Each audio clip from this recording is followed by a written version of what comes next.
మహేశ్వరః గురు సాక్షాత్ పరం బ్రహ్మ తస్మై శ్రీ గురవే నమః.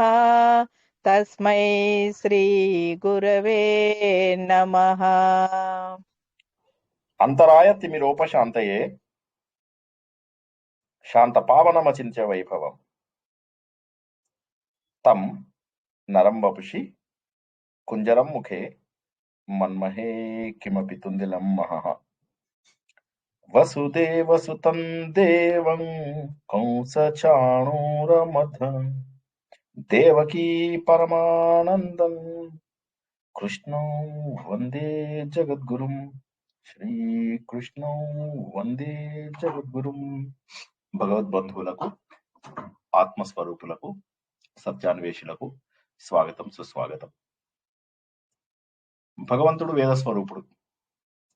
వేదాలు తప్ప ఇక మనకేవీ లేవు. తర్వాత వచ్చినవన్నీ మనకు విషయాన్ని సులభతరం చేయడానికి వచ్చినవే, కానీ ఉన్నదంతా కూడా వేదంలోనే ఉంది. కాబట్టి ముందు ఆ ఒరిజినల్ వేదాన్నే తెలుసుకుంటే తర్వాత విషయాలన్నింటినీ కూడా మనం అర్థం చేసుకోవచ్చు. ఇది వేదం నుంచి వచ్చింది, ఇది వేదం నుంచి వచ్చింది, ఇది భగవద్గీతలో తీసుకున్నారు, ఇది భాగవతంలో తీసుకున్నారు, ఇది రామాయణంలో తీసుకున్నారు, ఇలాగా. కాబట్టి వేదము అనేది నేర్చుకోవడం అనేటటువంటిది మనము ఖచ్చితంగా శ్రద్ధ పెట్టి చేయాల్సినటువంటి విషయం. అదృష్టవశాత్తు మనము చాలా వరకు ఇప్పటికీ నేర్చుకోగలిగాం. ఇప్పుడు వేదం లోపల మనము ఎన్నో గొప్ప విషయాలు తెలుసుకున్నాం. వేదాల యొక్క మూలం ఏమిటి, వేదాల యొక్క భాగాలు ఏంటి, వేదాలు అంగాలు, తర్వాత వేదాల్లో ఉన్నటువంటి ఇది తీసుకున్నాం, బ్రహ్మణము, అరణ్యము, ఉపనిషత్తులు, సంహిత. ఆ సంహిత భాగం ఏదైతే ఉందో అది మండలాలుగా మనకు తర్వాత అష్టకాలుగా ఉంది అని చెప్పేసి అనుకున్నాము. ఆ మండలాలు ఏవైతే ఉన్నాయో ఆ మండలాలని మనం వివరించుకోవడం మొదలెట్టాం. ఓకే, అందులోపల ఇప్పుడు మనము మొదటి మండలంలో ఉన్నామన్నమాట. ప్రతిరోజు మనం ఒక శాంతి మంత్రం యొక్క అర్థాన్ని తెలుసుకుంటున్నాము. తర్వాత వేదంలో కొంత భాగాన్ని, తర్వాత ఉపనిషత్తులోని కొంత కథని తెలుసుకుంటున్నాం. ఈ విధంగా ఏంటంటే అన్ని భాగాలు అర్థం చేసుకోవడానికి మనము ప్రయత్నం చేస్తున్నాం. అంటే దీన్ని 360 డిగ్రీ ఎఫర్ట్ అని చెప్పేసి చెబుతారనమాట. అది ఇంకా మరింత వివరంగా తెలుసుకుందాం. ముందుగా ఈ రోజు శాంతి మంత్రం. ఈ శాంతి మంత్రము మిగతా వాటిలాగా కాదు. మిగతా వాటి లోపల గురు శిష్యులు కూర్చోవడం గాని, కేవలం మనకు మంచి జరగాలని ఒక దేవుణ్ణి ప్రార్థించడం గాని ఇలా జరిగేది. అయితే ఇవాళ ఉన్నటువంటిది ఇది చాలా విచిత్రమైనటువంటిది. ఇదేంటంటే తైత్రీయ ఉపనిషత్తు. తైత్రీయ ఉపనిషత్తు లోపల మనకు భృగువల్లి అని చెప్పేసి ఉంటుంది అనమాట. అందులోంచి వచ్చినటువంటిది శిక్షావల్లి, భృగువల్లి అని రెండు ఉంటాయి అన్నమాట. అందులోపల నుంచి మనం తీసుకున్నటువంటి ఒక అత్యద్భుతమైనటువంటి విషయం ఏమిటి, తైత్రీయ ఉపనిషత్తులోని శిక్షావల్లి ఏదైతే ఉందో ఇది మనం ఇంతకు ముందు కూడా కొంత చెప్పుకున్నాము. ఒక గురువు ఒక శిష్యుడికి ఏ విధంగా జీవితంలో బతకాలి, ఎలా ఉండాలి జీవితంలో అని చెప్పి ఆయన ఏం చేస్తాడు, ఒక్కొక్క అధ్యాయం మీద ఒక్కొక్కటి చెప్తాడు. ముందు ఫిజిక్స్, కెమిస్ట్రీ, సైన్స్, సోషల్ ఇవన్నీ చెబుతూ ఉదాహరణకి ఇవన్నీ చెబుతూ చివరిగా మొత్తం ఎడ్యుకేషన్ అయిపోయిన తర్వాత బయట నువ్వు లౌకిక ప్రపంచంలో ఎలా ఉండాలి, మాతృదేవో భవ, పితృదేవో భవ, ఆచార్య దేవో భవ, అతిథి దేవో భవ, ఇలాగా సమాజంలో ఎలా ఉండాలన్న విషయాలను కూడా తెలియజేస్తారు. సో శిక్షావల్లి అనేటటువంటిది ఏదైతే ఉందో దీన్ని శిక్ష అంటారు. శిక్ష అంటే ఒక రకంగా మళ్ళీ మనం తప్పుగా అర్థం చేసుకుంటామని శీక్ష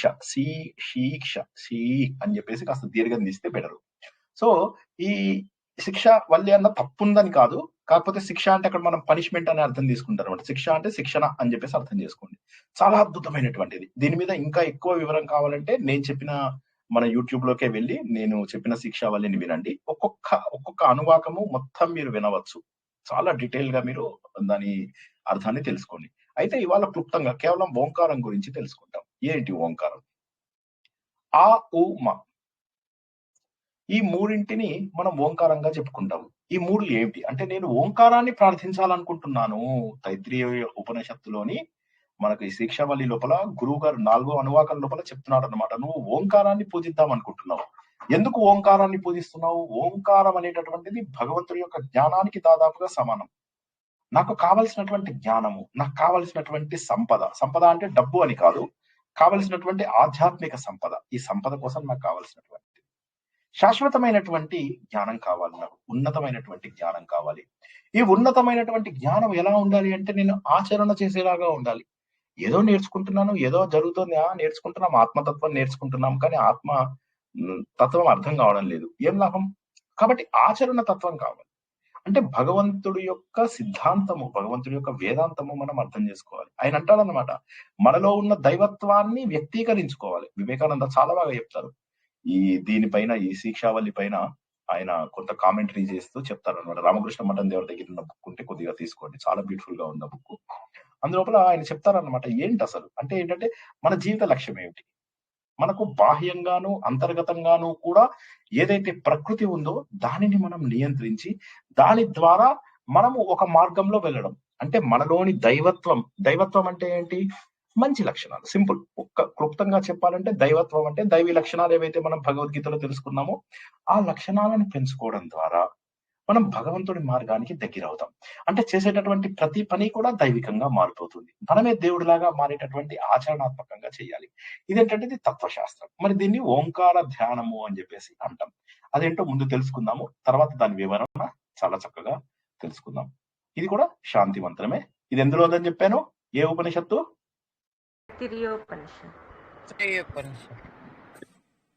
ఇది చాలా అద్భుతమైనటువంటిది అన్నమాట. హరి ఓం. యశ్చందసాం వృషభో విశ్వరూపః ఛందోభ్యోద్యమృతాత్ సంబభూవ సమేంద్రో మేధయా స్పృణోతు అమృతస్య దేవదారణో భూయాసం శరీరం మే విచర్షణం జిహ్వా మే మధుమత్తమా కర్ణాభ్యాం భూరి విశ్రువం బ్రహ్మణః కోశో అసి మేధయా పిహితః శ్రుతం మే గోపాయ. ఓం శాంతి శాంతి శాంతి.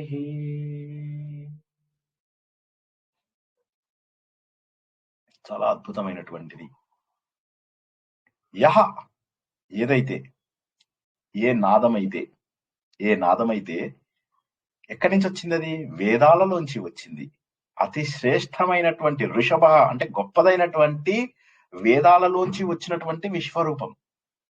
వేదాలలోంచి వచ్చినటువంటి విశ్వరూపము. ఆ ఉ మా అనేటటువంటిది, ఆ అనేది ఋగ్వేదాన్ని, ఉ అనేది యజుర్వేదాన్ని, మా అనేది సామవేదాన్ని తెలియజేస్తుంది. కాబట్టి ఆ రోజుల్లో 3 వేదాలని బాగా ఎక్కువగా చెప్పుకునేవారు అని చెప్పి మనం తెలుసుకున్నాం కదా.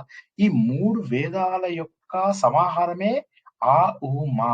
ఈ ఆ ఉ మా అని ఏవైతే మనము చెప్పుకుంటున్నామో ఇది అతి శ్రేష్టమైనటువంటి విశ్వరూపము. విశ్వరూపం అంటే ఈ ప్రపంచం యొక్క రూపం. ఈ ప్రపంచమంతా ఏమిటి రూపము? ఏమీ ఉండదు రూపము. ప్రపంచమంతా వ్యాప్తి చెందినటువంటిది ఒక రూపము. అది ఏదైతే ఉందో దానికి మరణం లేదు.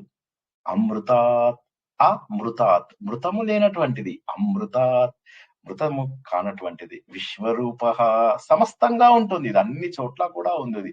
ఛందోభ్యయ, ఛందస్సుల నుంచి అంటే వేదములు. ఛందస్సు అంటే ఒక మీనింగ్, వేదం కూడా.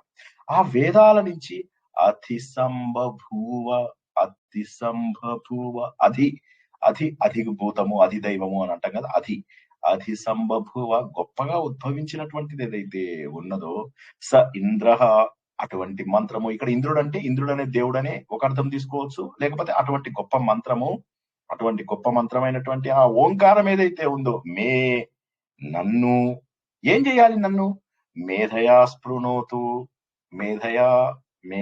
మేధస్సుతో స్పృణోతు, చేర్పించని, కల్పించని, ప్రసాదింపబడని, నా లోపల ఇంక్లూడ్ చేయబడని, స్పృణోతు దేవ, ఓ దేవా, అమృతస్య, అమృతం యొక్క అంటే అమృతం లాంటి పరబ్రహ్మ ఎవరైతే మరణించినటువంటి ఆ పరబ్రహ్మ గురించినటువంటి జ్ఞానం ఏదైతే ఉందో, ధారణ, ధరించిన వాడిగా, పొందిన వాడిగా, పట్టుకున్న వాడిగా, భూయాసం, అవుదునుగాక, ఆ పరబ్రహ్మ జ్ఞానాన్ని నేను పట్టుకుందునుగాక, ఆ పరబ్రహ్మ జ్ఞానాన్ని నేను అందుకొందునుగాక, ఆ గొప్పదైనటువంటి ఓంకార మంత్రంని నేను పట్టుకుందునుగాక అని చెప్పేసి చెప్తున్నాను అన్నమాట. చాలా అద్భుతమైనటువంటి ఇదన్నమాట.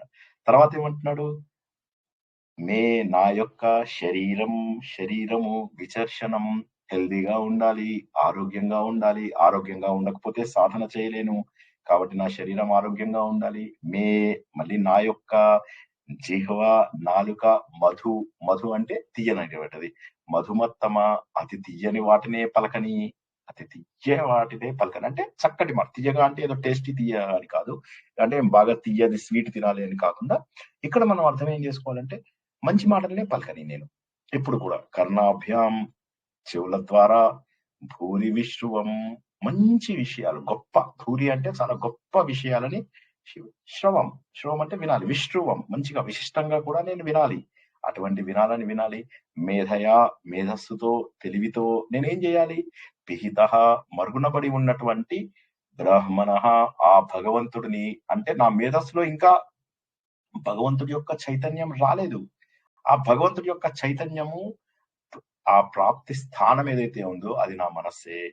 నేను ఏదైతే విన్నానో ఓంకారం ద్వారా విని నాలో మరుగున ఉన్నటువంటి ఆ పరబ్రహ్మను నేను గుర్తించానో, ఆ జ్ఞానాన్ని గోపాయ, కాపాడు.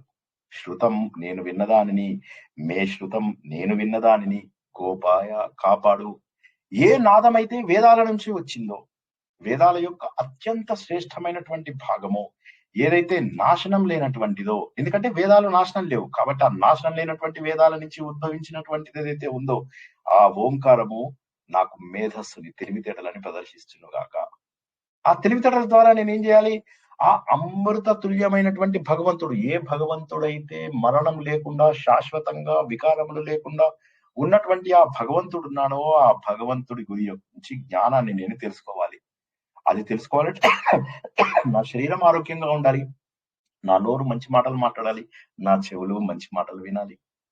నా నాలిక మధురాతి మధురమైనటువంటి మాటలు వినాలి. తీయనైనటువంటి మాటలు ఉండాలి. మంచి మాటలే వినాలి. మంచి మాటలే పలకాలి. ఆ ఓంకార పరబ్రహ్మ జ్ఞానం ఎప్పుడైతే నాకు వస్తుందో, అప్పుడు ఈ లౌకిక విషయాలన్నింటి గురించినటువంటి జ్ఞానము నాకు అవసరం లేదు. ఈ ప్రపంచమంతా వ్యాపించి ఉన్నటువంటి ఆ భగవంతుడి యొక్క ప్రాప్తి స్థానం ఏదో, మోక్ష మార్గం ఏదో అది తెలుస్తుంది నాకు. కాబట్టి ఏవేవైతే నేను నేర్చుకుంటున్నానో, ఆ నేర్చుకున్నదంతా కూడా నాకు మర్చిపోకుండా చెయ్యి. చాలా అద్భుతమైనటువంటిది. అంటే ఒక దేవుడిని ప్రార్థించకుండా అన్నిటికంటే కూడా ఉన్నతమైనటువంటి ఓంకారం యొక్క ధ్యానం. సో, ఇది ఎందుకు ఇన్నాళ్ళ తర్వాత చెప్పాను అంటే, ఇది అన్నిటికంటే కూడా ఉన్నతమైనటువంటిది. ఈ ఓంకార ధ్యానం అనేది ఏదైతే ఉందో, ఇది అత్యద్భుతమైనటువంటిది. మనం ఓంకారాన్ని పూజిస్తున్నాం. ఎందుకని?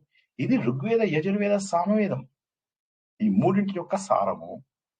ఓం భూర్భువస్సువః, ఓం భూః, ఓం భువః, ఓం సువః ఋగ్వేదము, తత్సవితుర్వరేణ్యం యజుర్వేదము, ధియో యోనః ప్రచోదయాత్ సామవేదము. ఈ మూడింటి యొక్క అర్థము సృష్టి, స్థితి, లయ అంటే భగవంతుడి యొక్క స్వరూపము. ఈ ప్రపంచమంతా కూడా ఓంకారమే. ఓంకారంకు ముందేమీ లేదు. ఒకవేళ ఏదన్నా ఉంటే అది ఓంకారమే. ఓంకారం తర్వాత ఏది లేదు. అదేదన్నా ఉంటే అది కూడా ఓంకారమే. మనము ముండకోపనిషత్తులో, మాండవికోపనిషత్తులో దీన్ని ఇంకా చాలా వివరంగా తెలుసుకుంటాం. అంటే ఓంకారం తప్ప ఈ ప్రపంచంలో ఏమీ లేదు. ఎందుకంటే భగవంతుడు ఓంకార స్వరూపుడు. ఆ, ఊ, మా.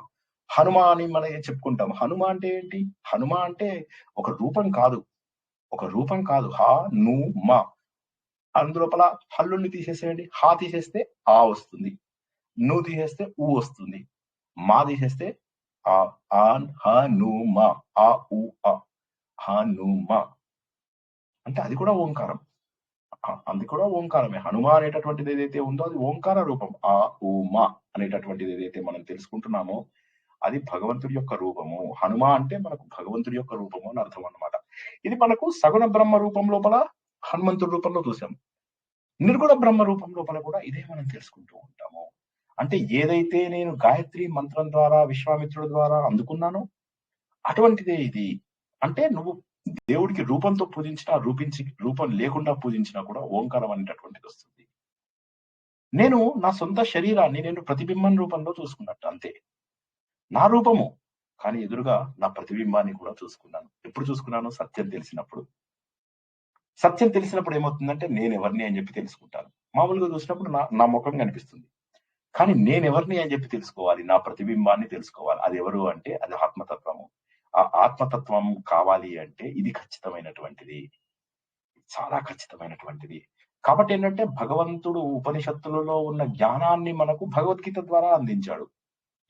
ఆ ఉపనిషత్తులలో ఉన్నటువంటి ఒక అద్భుతమైనటువంటిది ఈ ఓం అనేటటువంటిది. అటువంటి ఓంకారాన్ని నేను వినాలి. ఈ ఓంకారం అనేటటువంటిది ఏంటి? జాగృతి, స్వప్నావస్థ, సుషుప్తావస్థ.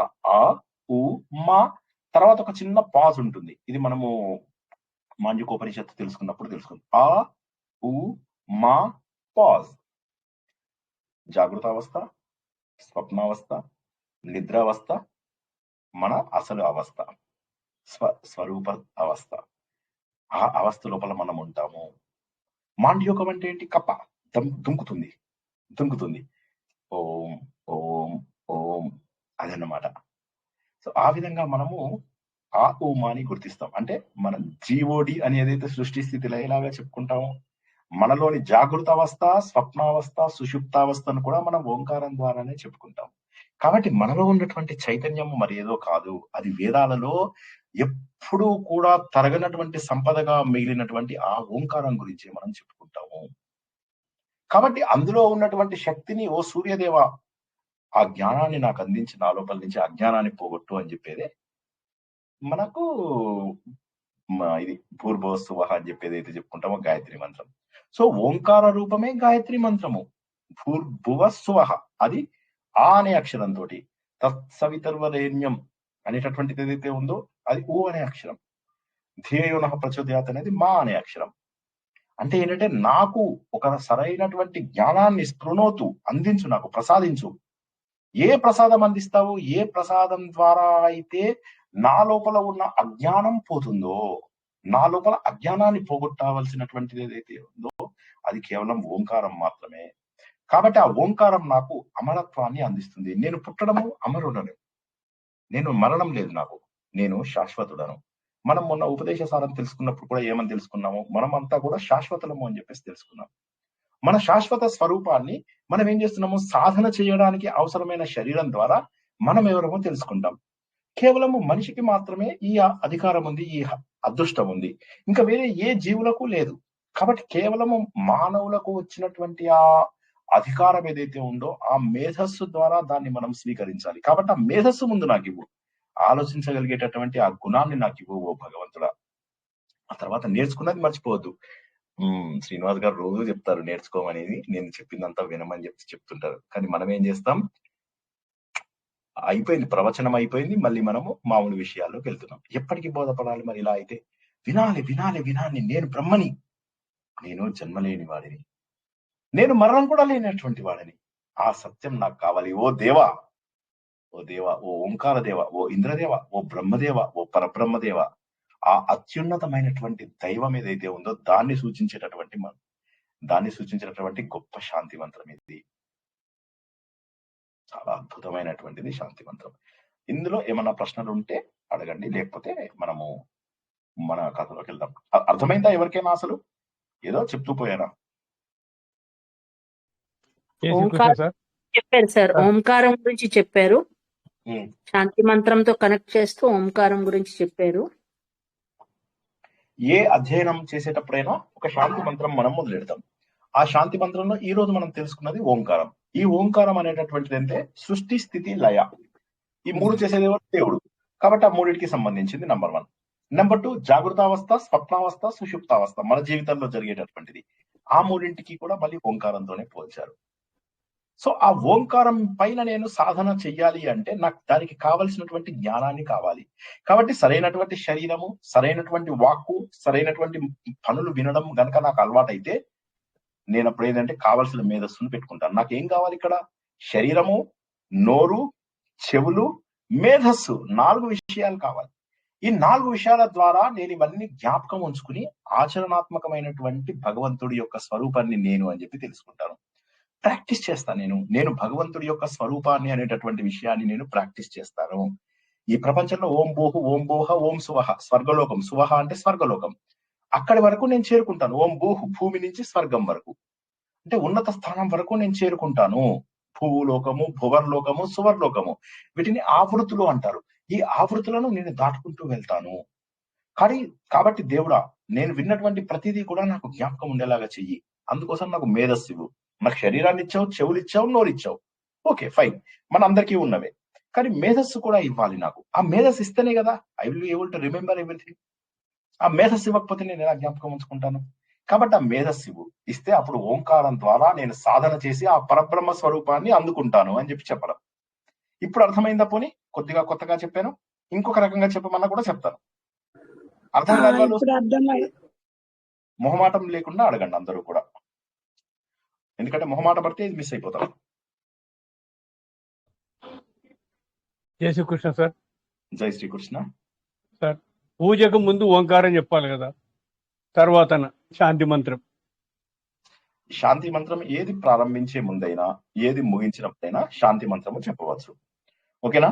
ఇప్పుడు దీనికి పూజలతో సంబంధం లేదు. ఇది ఇప్పుడు మనం చేసే దాన్ని ఓంకార ధ్యానము అంటారు. ఈ ఓంకార ధ్యానంలోనే మనకు దేవుడు రూపంలోను, రూపం లేకుండా ఈ రెండు కూడా ఇందులోనే వస్తాయి మనకు. ఓకేనా? సో ఆ ఓంకారాన్ని మామూలుగా కూడా చేయవచ్చు. ఓం అని అన్నప్పుడు ఏమవుతుందంటే, ఆ ఓం అన్నప్పుడు మనము 3 లోకాల శక్తిని మనలోకి స్వీకరిస్తున్నాం. 3 సృష్టి స్థితి లయల యొక్క శక్తిని మనలోకి స్వీకరిస్తున్నాం. కాబట్టి ఉత్త ఓంకార సాధన ద్వారా కూడా మనం భగవంతుని చేరుకోవచ్చు. ఏ మంత్రము, ఏ బీజాక్షరాలు, ఎందుకంటే అన్ని బీజాక్షరాలలోకి కూడా ఉన్నతమైనటువంటిది ఓంకారం. బీజాక్షరం అంటే ఏంటి? శక్తి కలిగినటువంటి అక్షరమును బీజము అంటారు. బీజం అంటే విత్తనము. ఆ విత్తనం, ఒక చిన్న విత్తనంలో ఒక పెద్ద చెట్టు వచ్చే శక్తి ఉంది కదా. అదే విధంగా ఈ బీజ అక్షరంలో అద్భుతమైనటువంటి విస్ఫోటం, ఆటం బాంబులు, 1,00,000 కోటి ఆటం బాంబులు పేలిస్తే ఎంత శక్తి ఉందో అంత శక్తి ఉంటుంది. అలా ఉన్నటువంటి ఓం, హ్రీం, ఐం, క్లీం, రం, గం ఇవన్నీ కూడా బీజాక్షరాలు. ఈ ప్రతి బీజాక్షరం లోపల శక్తిని ఇమిడ్చి పెట్టారు మన ఋషులు. ఆ బీజాక్షరాన్ని పలకడం ద్వారా ఇప్పుడు మనము షట్చక్రాలను ఎలా తీసుకుంటాం? ఓం అనేది హైయెస్ట్ లెవెల్. హం, యం, రం, బం, లం అనేవైతే మనం షట్చక్రాలది చేసుకుంటూ ఉంటామో, అలాగా ఒక్కొక్కటి దాటుకుంటూ వెళ్తే లం అయిపోయింది, యం అయిపోయింది, రమ్ అయిపోయింది, వం అయిపోయింది, యం అయిపోయింది. ఓంకారం ఈ రెండు ఓంకార స్వరూపాలు. సో ఏదైతే అత్యద్భుతమైనటువంటిది, అన్నిటికంటే కూడా గొప్పదైనటువంటిది, అన్ని బీజాక్షరాలలోకి అత్యంత శక్తివంతమైనటువంటి ఆ బీజాక్షరాన్ని నేను చదవాలి అంటే ముందు నేను పరిశుభ్రుడనై ఉండాలి. అంటే నా శరీరం మంచిగా ఆరోగ్యవంతంగా ఉండాలి, నా నోరు మంచి మాటలు మాట్లాడుతూ ఉండాలి, మంచి మాటలే వినాలి.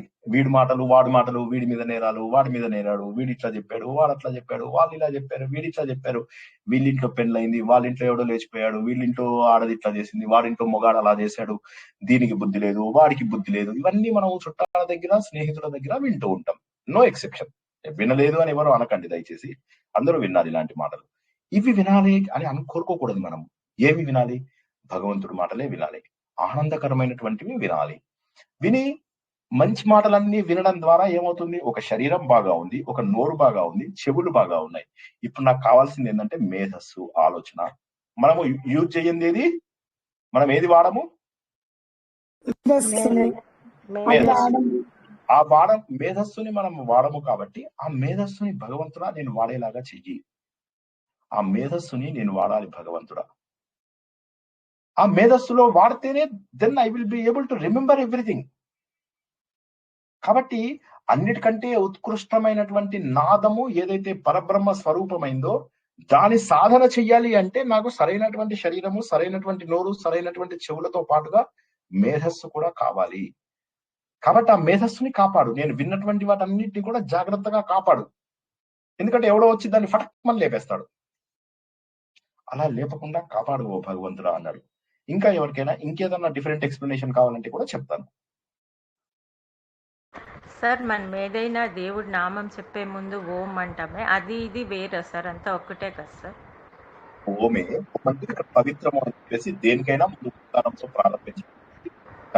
ఓంకారం జనరల్లీ ఏదైనా మంత్రం మనం ఓంకారంతో తీసుకున్నప్పుడు అప్పుడు ఏమవుతుందంటే దానికి కొన్ని నియమాలు అవి ఉంటాయి. మళ్ళీ అందులోకి వెళ్ళదు. అందులోకి వెళ్తే ఇవాళ రోజంతా దాంట్లోకి వెళ్తుంది. ఇంతకుముందు 1,00,000 సార్లు అది మనం డిస్కస్ చేసుకున్నాం. ఏంటంటే ఓంకారంతో చేసేటటువంటి మంత్రాలు గురుముఖంగా తీసుకోవాలి. ఉత్త ఓంకారం చేయడానికి ఏం అవసరం లేదు. ఓంకార ధ్యానం ఏదైతే చేస్తామో దానికి అవసరం లేదు. కానీ ఓం నమ శివాయ అని అనొచ్చా? అనకూడదు. ఎందుకంటే అది గురువు ఇవ్వాలి మీకు. ఎవరు ఇవ్వాలి? ఏ గురువు ఇవ్వాలి? అడ్డదిడ్డమైనటువంటి గురువులు కాదు, మీ గురించి తెలిసిన గురువు ఇవ్వాలి. అంతేగాని మాస్ లోపల 100 మందికి పిలిపించేసి నీకో మంత్రం ఇచ్చాను, లేదా ఒకే మంత్రం 100 మందిని చదువుకోమని చెప్తాను, పర్వాలేదు నేను టీవీలో చెప్పినా కూడా మీరు వినొచ్చు అని చెప్పి, ఇది కాదు మంత్రం అంటే. మంత్రం అంటే కొన్ని నీతి నియమాలతోటి చేసేటటువంటి ఉంటాయి, కొన్ని ముద్రలను ఉంటాయి, కొన్ని ఉత్తర ముద్రలు, కొన్ని పూర్వ ముద్రలు, భగవంతుని ఏ విధంగా తీసుకురావాలి, అంగన్యాస కరన్యాసాలు, భగవంతుని అధిష్ఠించడము, వీటన్నిటితో చేసేటటువంటి మంత్రం గురించి వేరు. అది ఇవాళ మనం మాట్లాడటం లేదు. మనం మాట్లాడుతున్నది కేవలము అన్నిటికంటే ఉత్తమమైనటువంటి ఓంకార ధ్యానం గురించి మాత్రమే మాట్లాడుతున్నాం. ఓంకార ధ్యానం అంటే ఏంటి?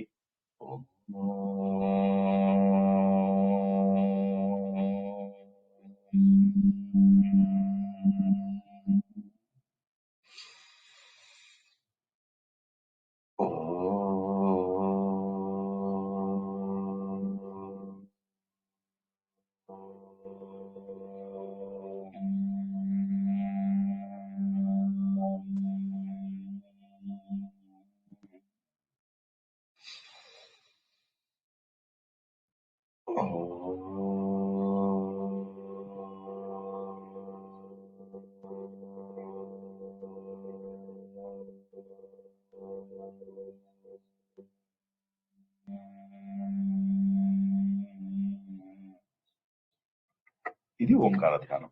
జై శ్రీకృష్ణ. నెక్స్ట్ ప్రశ్న.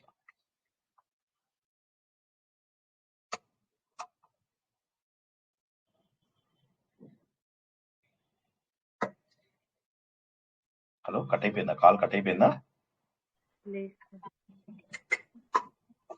ఎవరైనా నిద్రలోకి ఇది ఋగ్వేదం, యజుర్వేదం, సామవేదంలో కూడా ఇదే ఉంటుంది.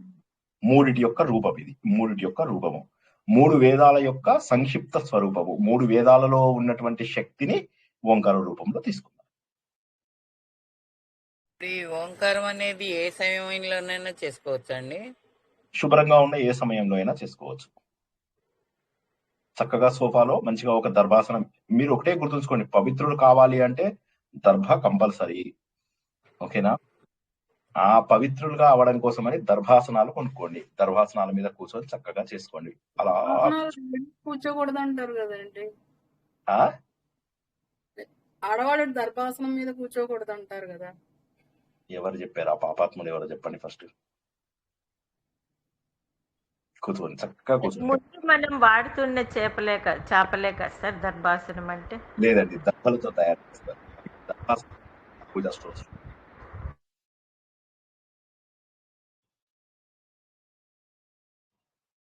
నెక్స్ట్ ఇంకేమన్నా ప్రశ్నలు ఉన్నాయా?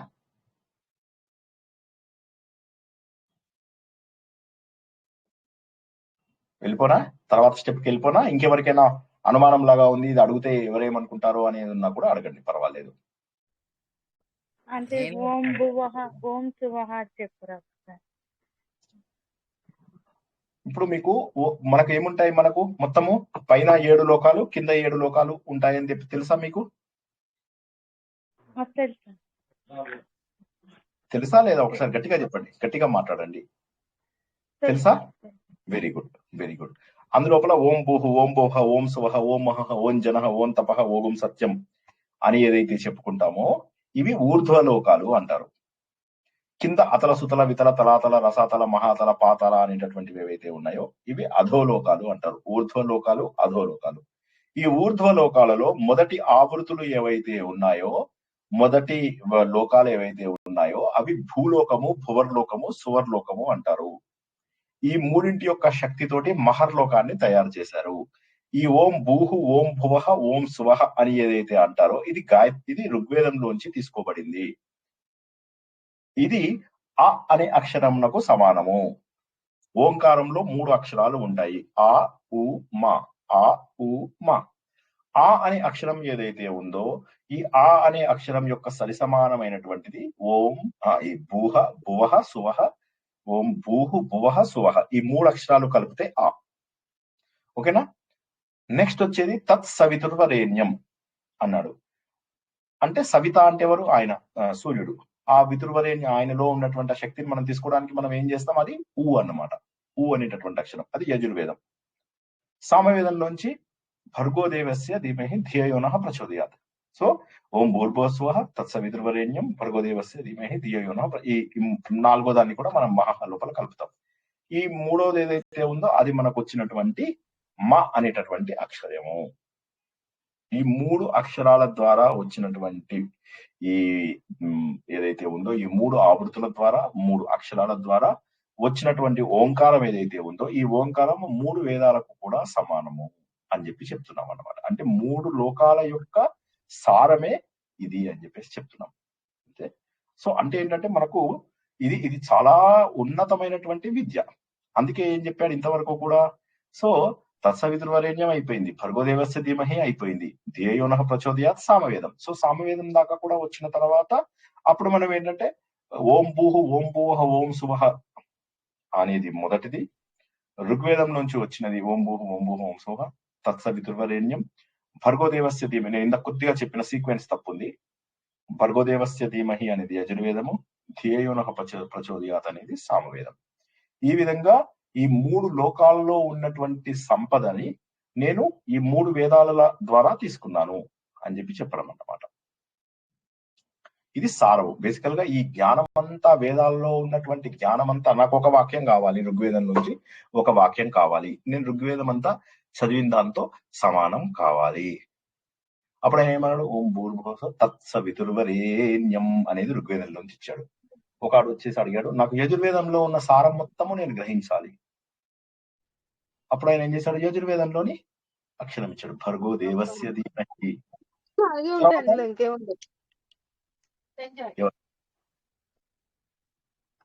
సారీ, నాకు మీ ప్రశ్న అర్థం కాలేదు విజయ గారు. ప్రశ్న నాకు అర్థం కాలేదండి. విజయ పూతుకూసి గారు.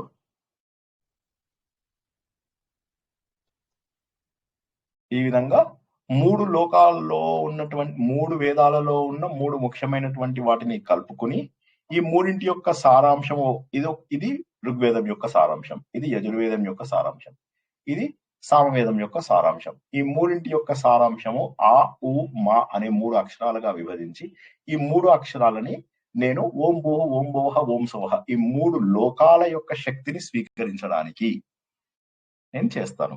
కాబట్టి వేద సారమే ఓం అనేటటువంటిది. ఆ ఉ మా అని చెప్పడం ద్వారా ఓం భూహ ఓం భువః ఓం శువః అనేటటువంటి శక్తి ఏదైతే ఉందో అది నాకు వస్తుంది. ఎందుకంటే ఈ ప్రపంచం మొత్తంలో మనకున్నది దేవుడి యొక్క లక్షణాలు 3: సృష్టి, స్థితి, లయ. ఆ అనేది సృష్టి, స్థితి ఏమో మనం విష్ణుమూర్తి లక్షణం అనేది అయితే అంటాం, అది ఉ, లయ లక్షణము మా. ఈ 3 యొక్క లక్షణాలతో తయారైన ఆ ఉ మా అనేటటువంటి ఓంకారము మనను రక్షించుగాక, నాకు జ్ఞానాన్ని ఇచ్చుగాక అని చెప్పేసి చెప్పాడు. ఓకేనా? తర్వాత స్టెప్కి వెళ్ళనా? 3 లోకాల సారం, 3 లోకాల సారము, 3 వేదాల సారము. ఓకేనా? భర్గో దేవస్య ధీమహి ధియో యోనః ప్రచోదయాత్ అని పూర్తి ఉండాలి కదా సార్, అది దానికి అర్థం. చెప్పే కదా ఇప్పుడు నేను మీకు ఇప్పుడు ఒకటి ఋగ్వేదము, ఒకటి యజుర్వేదం, ఒకటి సామవేదం. ఆ 3 యొక్క సారాన్ని మనకు ఓంకార రూపం లోపల తీసుకున్నాం. సరేనా? ఓకే. ఇప్పుడు మనకు శాంతి మంత్రం అయిపోయింది. ఇప్పుడు ఇంకా మనం ఏం చేసాము, మనకు ఋగ్వేదం లోపల మనం ఇప్పటివరకు ఏం నేర్చుకున్నాము, ముందు పరబ్రహ్మని అగ్ని రూపంలో చూడడం అనేది నేర్చుకున్నాము. పరబ్రహ్మ అగ్ని స్వరూపుడు. ప్రపంచంలో మొట్టమొదటి దేవుడు ఎవడైతే ఉన్నాడో అతను అగ్ని స్వరూపుడు. ప్రపంచమంతా కూడా అగ్ని లేందే ఏది నడవదు, అగ్ని లేందే ఏది నడవదు అని చెప్పేసి మనం తెలుసుకున్నాము. మన శరీరం నుంచి మొదలెట్టి ప్రపంచం అంతా కూడా అగ్ని స్వరూపమే. కాబట్టి మొట్టమొదటగా పరబ్రహ్మ అగ్ని స్వరూపుడు అని చెప్పేసి తెలుసుకున్నాం. 2వ సూక్తం లోపల ఏం తెలుసుకున్నాము? ఎవరికైనా జ్ఞాపకం ఉందా? 2వ సూక్తంలో ఏం తెలుసుకున్నాము? ఎవరికైనా జ్ఞాపకం ఉందా? వాయువు చెప్పాము. తర్వాత 3 ఇంద్రవరుణుడు,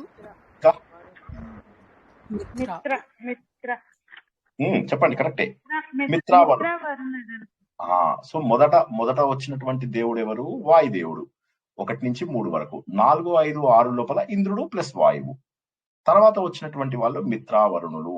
వీళ్ళందరి శక్తి మన లోపల రావాలి అని చెప్పేసి చెప్పుకున్నాం. మనం ఏదైతే యోగ శక్తిగా అనుకున్నామో ఆ యోగ శక్తిగా నా లోపల ఇది రావాలి అని చెప్పేసి అనుకున్నాం. అంటే పరబ్రహ్మని మనము చేసేది నిరంతర అన్వేషణ. ఈ అన్వేషణ లోపల ముందు పరబ్రహ్మను అన్వేషిస్తున్నాం. తర్వాత మెల్లగా ఇంకొక లెవెల్కి దిగాము. ఇంకో లెవెల్కి దిగి ఏం చేసాము, మనకు కావలసినటువంటి వస్తువులన్నీ ఏర్పరుస్తున్నటువంటి ఆ దేవుళ్ళందరినీ కూడా పూజించాము. పూజించిన తర్వాత ఇప్పుడు ఏం చేస్తున్నామంటే అశ్విని దేవతల దగ్గరికి వెళ్తున్నాం. సరే ఇవి ఇచ్చినారు, సరే నా ఆరోగ్యం ఎవరు కాపాడతారు? సో 3వ సూక్తం ఏదైతే ఉందో దీనికి కూడా విశ్వామిత్రుడు కుమారుడైనటువంటి వైశ్వామిత్ర మధుచంద్రుడు ఎవరైతే ఉన్నారో ఆయననే ద్రష్ట. వీళ్ళెవరూ కూడా రాయలేదు, గుర్తుంచుకోండి, వీళ్ళు దర్శించారు. విశ్వామిత్రుడు కుమారుడైనటువంటి మధుచంద్రుడు ఎవరైతే ఉన్నాడో ఆ మధుచంద్రుడు ఆయన ఏం చేశాడంటే ఇది దర్శించాడు. మొదటి సూక్తము ఆయనే, 2వ సూక్తము ఆయనే, 3వ సూక్తము ఆయనే. మనం ఉన్నటువంటిది మొదటి మండలము, అందులో ఇప్పుడు 3వ సూక్తంలోకి ప్రవేశించాము. ఈ 3వ సూక్తం లోపల 3 అశ్విని దేవతలకు 4, 5, 6 జస్ట్ ఇంద్రుడి కోసము, 7, 8 ఇవి మనం తెలుసుకుందాం. సో ఈ విధంగా మనకు ఏంటంటే ముందు ఫస్ట్ అశ్విని దేవతల గురించి ఎందుకు చెప్పాల్సి వస్తుంది? అశ్విని దేవతల గురించి ఎందుకు చెప్పాల్సి వస్తుంది? మనకు భౌతిక జీవనానికి కావలసినటువంటివన్నీ కూడా తీసుకున్నాం. అగ్నిని గుర్తించాము, వరుణుణ్ణి గుర్తించాము. గుర్తించిన తర్వాత ఇప్పుడు ఏంటంటే మనం వైద్యంలోకి ప్రవేశిస్తున్నాము. ఎందుకు వైద్యంలోకి ప్రవేశించాలి అంటే మనం ఆరోగ్యంగా ఉంటేనే ఏ పనైనా చేయగలము. కాబట్టి ఏమంటున్నారు వాళ్ళు, అశ్విని దేవతల కనుక మనం పూజించినట్లయితే అశ్విని దేవతలు మనకు కావలసినటువంటి ఆరోగ్యం ఇస్తారు. ఓ అశ్విని దేవతలారా మీరు నాకు ఆరోగ్యాన్ని కల్పించండి, ఓ అశ్విని దేవతలారా మీరు కనుక నన్ను ఆరోగ్యంగా ఉంచితే నేను ఏ పనన్నా చేయడానికి నాకు వీలవుతుంది అని చెప్తున్నారు.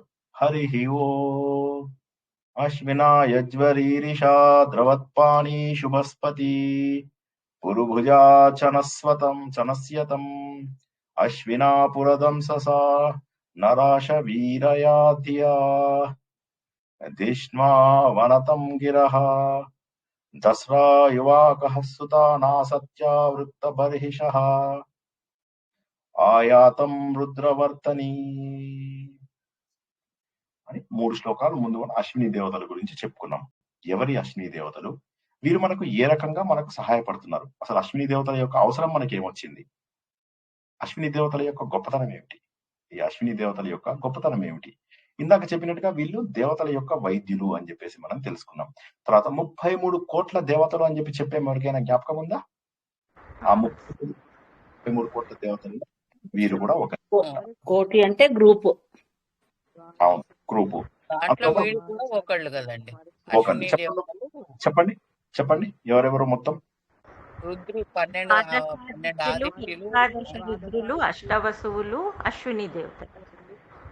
ఆ అశ్విని దేవతల గురించి మనం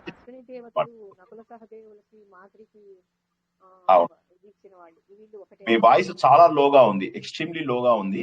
కరెక్టే, మాద్రికి వచ్చినటువంటిది అశ్విని దేవతల రూపం. నకుల సహదేవులు పుట్టినడానికి అశ్విని దేవతలు వస్తారు కదా, అది ఒకటేనా సార్? వాళ్ళే కరెక్ట్. ఆ అశ్విని దేవతలను ఇప్పుడు ప్రార్థిస్తున్నాడు. ముందుగా మనం ఏం చేసాము, ఈ ప్రకృతి అంతా కూడా పరబ్రహ్మ స్వరూపము అని చెప్పి గుర్తించాం. తర్వాత ఏం చేసాము, మెల్లగా వాయుదేవుడు, ఇంద్రుడు, మిత్రవరుణుడు వీళ్ళందరి ద్వారా మన శక్తి, మన యోగా, మన ప్రాక్టీస్ ఇవన్నీ కూడా చేసుకున్నాం. గత వారం మనం చాలా క్లియర్ గా తెలుసుకున్నాము. వాయువు అంటే ఏంటి, ప్రాణశక్తి అనుకున్నాం. ఇంద్రుడు అంటే ఇంద్రియ శక్తి అనుకున్నాం. జ్ఞాపకం ఉందా? లాస్ట్ వీక్ మర్చిపోయారా అందరూ? సో అవి చేసిన తర్వాత ఇప్పుడు ఏమంటారు, నాకు ఆరోగ్యం కావాలి. ఆరోగ్యం కావాలి అంటే ఏంటి, మీరు యజ్ఞములు సవ్యంగా జరగడానికి మీరు బాగా మీరు యజ్ఞం ఒకటి సవ్యంగా జరగాలి అంటే ఓ అశ్విని దేవతలారా మీరు అందరికంటే కూడా ముఖ్యమైనటువంటి వారు. మీ వైద్య శక్తి, మీ ధైర్యం, మీరు మా అందరికీ కూడా శ్రేయస్సును కలిగించేటటువంటి వాళ్ళు. కాబట్టి మేము ఈ ప్రార్థన మీకు చేస్తున్నాము. మిమ్మల్ని రండి, మిమ్మల్ని మేమందరం ఆహ్వానిస్తున్నాం. ఆ మా లోపల ఉన్నటువంటి అశ్రద్ధను పోగొట్టండి. శ్రీనివాస్ గారు రోజు చెప్తుంటారు కదా, అశ్రద్ధ అది పోగొట్టండి, మానసిక ఆరోగ్యాన్ని మాకు ఇవ్వండి. మా లోపల దుష్ట శక్తులను కూడా పోగొట్టండి. ఎందుకంటే దుష్ట శక్తుల ద్వారా we are unable to concentrate, we are unable to focus on good things. కాబట్టి ఓ అశ్విని దేవతలారా మీరు మమ్మల్ని కాపాడండి.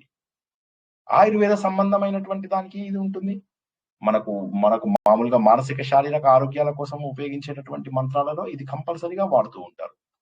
అంటే అశ్విని దేవతలను ఖచ్చితంగా మనము పిలుస్తున్నాము అని చెప్పడానికి మొదటి 3 శ్లోకాలు మనకు తెలుసుకుంటున్నాయి. ఈ లోపల ఇప్పుడు అంటాడు, ఏమంటాడు, ద్రవత్పాణి అంటాడు. ద్రవత్పాణి అంటే పానీయాన్ని ఇచ్చేటటువంటి చేతులు. మనకు పానీయం ఎలాంటి పానీయం ఇది? ఈ పానీయం ఏదైతే ఉంటుందో వీళ్ళు వైద్య శాస్త్రం లోపల నిపుణులు. వైద్య శాస్త్రంలో నిపుణులు కాబట్టి వాళ్ళు మన ఆరోగ్యాన్ని పెంచే టానిక్ లాంటి పానీయాన్ని, ఔషధాలను మనకు అందిస్తున్నారు అని అర్థం అన్నమాట. శుభస్పతి, శుభములను ప్రసాదించేటటువంటి వారు మీరు. అశ్విని దేవతలు మీరు ఎవరైతే ఉన్నారో మా శ్రేయస్సు కోరుకునేవారు, మీరు మా పైన దయ చూపించే వాళ్ళు. సమృద్ధిగా మాకు మీరు దయని చూపించేవాళ్ళు అని చెప్పేసి అశ్విని దేవతలను పొగుడుతున్నాం అన్నమాట. మనం ఇక్కడ అశ్విని దేవతలను పొగుడుతూ ఏమంటున్నామంటే, మీరు రండి, మిమ్మల్ని మేము పిలుస్తున్నాము. ఈ యజ్ఞం ఏదైతే మేము చేస్తున్నామో, పూర్వకాలంలో ప్రతిదీ కూడా యజ్ఞ రూపంలోనే ఉండేది. యజ్ఞ రూపంలోనే అగ్నిదేవుడు మనం ఇచ్చేటటువంటి హవిస్సులను వాళ్ళకి అందించేవాడు. అంటున్నాం మనం సోమరసం సిద్ధం చేశాము రండి అని చెప్పి గత వారం తెలుసుకున్నట్టుగానే, ఈ వారం మనము ఏమంటున్నామంటే, మీరు చాలా గొప్పవాళ్ళు, మీరే మా యజ్ఞము సంపూర్ణం కావడానికి సహాయం చేస్తారు. ఎందుకంటే ఒక యజ్ఞం చేయాలి అంటే మాకు మానసిక శక్తి, శారీరక శక్తి కావాలి. దానికి కావాల్సినటువంటి ఆరోగ్యాన్ని మీరు అందించేవాళ్ళు. మీరు శుభప్రదాతలు, మీరు శుభాన్ని అందించేటటువంటి వాళ్ళు. మీరు మాకు పానీయాన్ని అందిస్తారు. ఆ పానీయము ఔషధాలతో నిండుతుంది. అది టానిక్. మాకు ఆ టానిక్ తీసుకుని మేము శక్తిని పొందుతాము అని చెప్పేసి చాలా వాళ్ళ ఆశీర్వాదం కావాలి మనకు. మీ యొక్క వైద్య పరిజ్ఞానాన్ని మేము పోగొడుతున్నాము. మా శ్రేయస్సు, మా ముక్తి ఇవన్నీ కూడా మీ చేతుల్లో పెడుతున్నాము. కాబట్టి మీ యొక్క సహాయం మాకు ఇక్కడ అవసరం అవుతుంది అని చాలా అద్భుతంగా వాళ్ళ గురించి చెప్తున్నారు అన్నమాట. మీరు మామూలు అశ్వినులు గారు, మీరు సూర్యుడి యొక్క పుత్రులు, మీరు ఆరోగ్య దేవతలు, మీరు వైద్యులు, మీరు జంట దేవతలు, మీరు ఎప్పుడూ ఒంటరిగా ఉండరు. వైద్యము శారీరకము, మానసికము రెండు కాబట్టి మీరు జంటలు అంటున్నాడు. 2వ శ్లోకం లోపల మీరు జంటగా చేస్తారు ఏ పని చేసినా, శారీరకము, మానసికము. కాబట్టి ఈ సత్యం ఏదైతే ఉందో ఇది మాకు వేదం చెప్పింది. ఇదే మేము గురువాయూరు విషయం లోపల కూడా తెలుసుకున్నాము. మాకు ప్రాణము, మనస్సు ఈ రెండు కూడా కావాలి. ప్రాణము, బుద్ధి ఈ రెండు ఉంటేనే గురువాయూరు అని చెప్పేసి మనం తెలుసుకున్నాం. కాబట్టి ఆ రెండు కూడా మీరు మాకు అందిస్తారు. తద్వారా మాకేమవుతుందంటే, మా శరీరం ఏదైతే అన్నమయ కోశము, ప్రాణమయ కోశము, మనమయ కోశము, విజ్ఞానమయ కోశము ఏదైతే ఉందో అది ఆనందమయ కోశానికి చేరుకోవడానికి మాకు ఆరోగ్యం అవసరమవుతుంది. ఆ ఆనందమయ కోశం వెళ్ళడానికి కావలసిన ఆరోగ్యాన్ని మీరు అందిస్తుంటారు. ఈ శరీరం అనేటటువంటిది కేవలం అస్థి పంజరం కాదు. ఈ శరీర ఆరోగ్యము మేము సాధన చేయడానికి ఉపయోగపడుతుంది. మేము అధ్యయనం చేయడానికి మాకు ఉపయోగపడుతుంది. మీరు అశ్వినులు అంటే ఎవరు? మీరు డాక్టర్లు. మీకు కార్లు ఉంటాయి, ఆ కార్లని అశ్వాలు అంటారు. మీరు తేజవంతులు, మీరు చాలా సూపర్ ఫాస్ట్ గా వెళ్తారు. మీరు వేగవంతులు, మీరు ఉదారులు, మీరు దాతలు, మీరు చాలా ప్రేమతోటి మమ్మల్ని మాకు చూసుకుంటారు. నిజంగా చెప్పాలంటే ఇప్పుడు మనకు డాక్టర్లో ఉండాల్సినటువంటి లక్షణాలన్నీ కూడా ఇక్కడ అశ్విని దేవతల యొక్క లక్షణాలుగా చెప్పడం అంటూ జరుగుతుంది. డాక్టర్లు ఎలా ఉండాలి? మీకు అవసరం రాగానే ఇమీడియట్ కేర్ ఉండాలి. ఉంటుందా? ఎస్ ఉంటుంది. ఎమర్జెన్సీ కేర్ అని ఉంటుంది, వాళ్ళు ఉండాలి. తర్వాత దయగా మాట్లాడాలి. అయ్యో ఏం పర్వాలేదు, తగ్గిపోతుంది అని చెప్పేసి మాట్లాడాలి. దాతలు అంటే డబ్బు గురించి ఆలోచించకుండా మీకు ఆరోగ్యాన్ని అందించేటటువంటి వారై ఉండాలి. ఎటువంటి వారికైనా శక్తి లేని వాళ్ళకు ముందు శక్తిని ఇవ్వాలి. ఫస్ట్ వాళ్ళు ఏం చేస్తారు? మీకు ఏది లోపం ఉందో చూసి దాన్ని ఫస్ట్ అటాక్ చేస్తారు. ముందు సెలైన్ ఇచ్చేసేయండి, ముందు వారికి ఆక్సిజన్ పెట్టేసేయండి, ముందు ఇమీడియట్ గా శక్తిని ఇస్తారు, అవయవాలు ఇస్తారు. మనం అశ్విని దేవతల గురించి చెప్పుకున్నట్లయితే ఈ అశ్విని దేవతలు మనకు ఇంద్రుడిది మనం ఒకసారి కథ కూడా చెప్పుకున్నాం.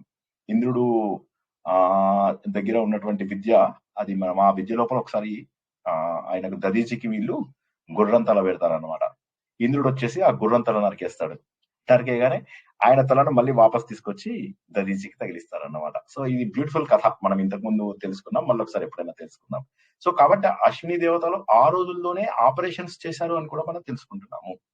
సో మీరు వేగవంతులు, తెలివైన వాళ్ళు, మనోజవం, మనస్సుతో ఎంత ఫాస్ట్ గా వెళ్ళగలరో అంత ఫాస్ట్ గా వెళ్ళగలిగేటటువంటి వాళ్ళు, వాయువేగం తోటి వెళ్తారు. మీ రథం ఏదైతే వస్తుందో, మీ రథం వస్తుంది అంటే మా రోగాలు ముందు తగ్గిపోయాయి. మీరు వచ్చి మాకు ట్రీట్మెంట్ ఇచ్చే లోపలే మా రోగాలన్నీ కూడా తగ్గిపోతున్నాయి. మాకు ఆనందాన్ని అందిస్తున్నారు. మీరు మామూలు వాళ్ళు కాదు, మీరు మాకు అంబులెన్స్లు అని చెప్పేసి ఇక్కడ చెప్పుకోవడం అన్నమాట. అంటే ఇక్కడ ఏంటంటే ఇది ఒక అత్యద్భుతమైనటువంటి ఇది, అంటే దేవతలని మనము ఒక్కొక్క రూపంలో కొలుస్తున్నాం. ముందుగా మనకు ఆరోగ్యాన్ని ఇవ్వడాన్ని ఇక్కడ చూసుకున్నాం. ముందు పరబ్రహ్మ రూపం లోపల భగవంతుడు నువ్వు సృష్టికర్తవి అని చెప్పేసి చూసాము. తర్వాత ఏం చేసాము? అగ్ని కావాలి, వాయువు కావాలి, ఇంద్రియాలు ఇవి కావాలి, మిత్రావరుణులు మనం చేసేటటువంటిది, ఒకళ్ళు డే టైము, ఒకళ్ళు రాత్రిపూట మనని టేక్ కేర్ చేసేటటువంటి దేవతలు, వాళ్ళందరినీ పొగిడిన తర్వాత ఇప్పుడు మాకు ఆరోగ్యాన్ని ఇచ్చేటటువంటి ఓ మహానుభావులారా మీరు మాకు కావాలి అని చెప్పేసి చెబుతున్నాం. ఎవరికైనా ప్రశ్నలు ఉంటే తీసుకుందాం, లేకపోతే ఉపనిషత్ కథలోకి వెళ్దాం. అర్థమైందా? ముందు అసలు ఫస్ట్ అర్థమైందా లేదా? అశ్విని దేవతలు ఎందుకు పూజిస్తున్నాం అనేది అర్థమైందా అసలు? ఆరోగ్యం కోసం. ఆరోగ్య దేవతలను అశ్విని దేవతలను ఆరాధించడం వల్ల మనకు ఆరోగ్యం వస్తుంది. ఆరోగ్యం వస్తే మనం ఏదైనా చేయగలం. వీళ్ళు జంటగా ఎందుకుంటారు? బుద్ధి, మనసు, శారీరక, మానసిక, శారీరక ఆరోగ్యాలు. శారీరక చాలా స్లోగా ఎందుకు వెళ్తారు?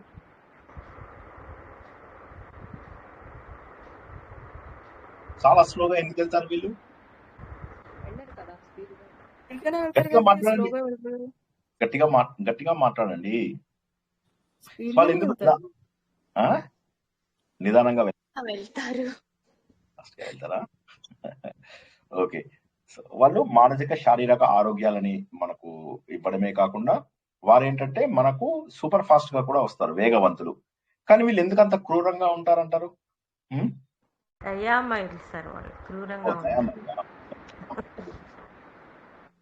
సో అందరికీ అర్థమైంది కదా ఈ రోజు మనము అశ్విని దేవతల యొక్క ఇది. మనం ఇవాళ ఎన్నవ మండలంలో ఉన్నాం? మొదటి మండలం.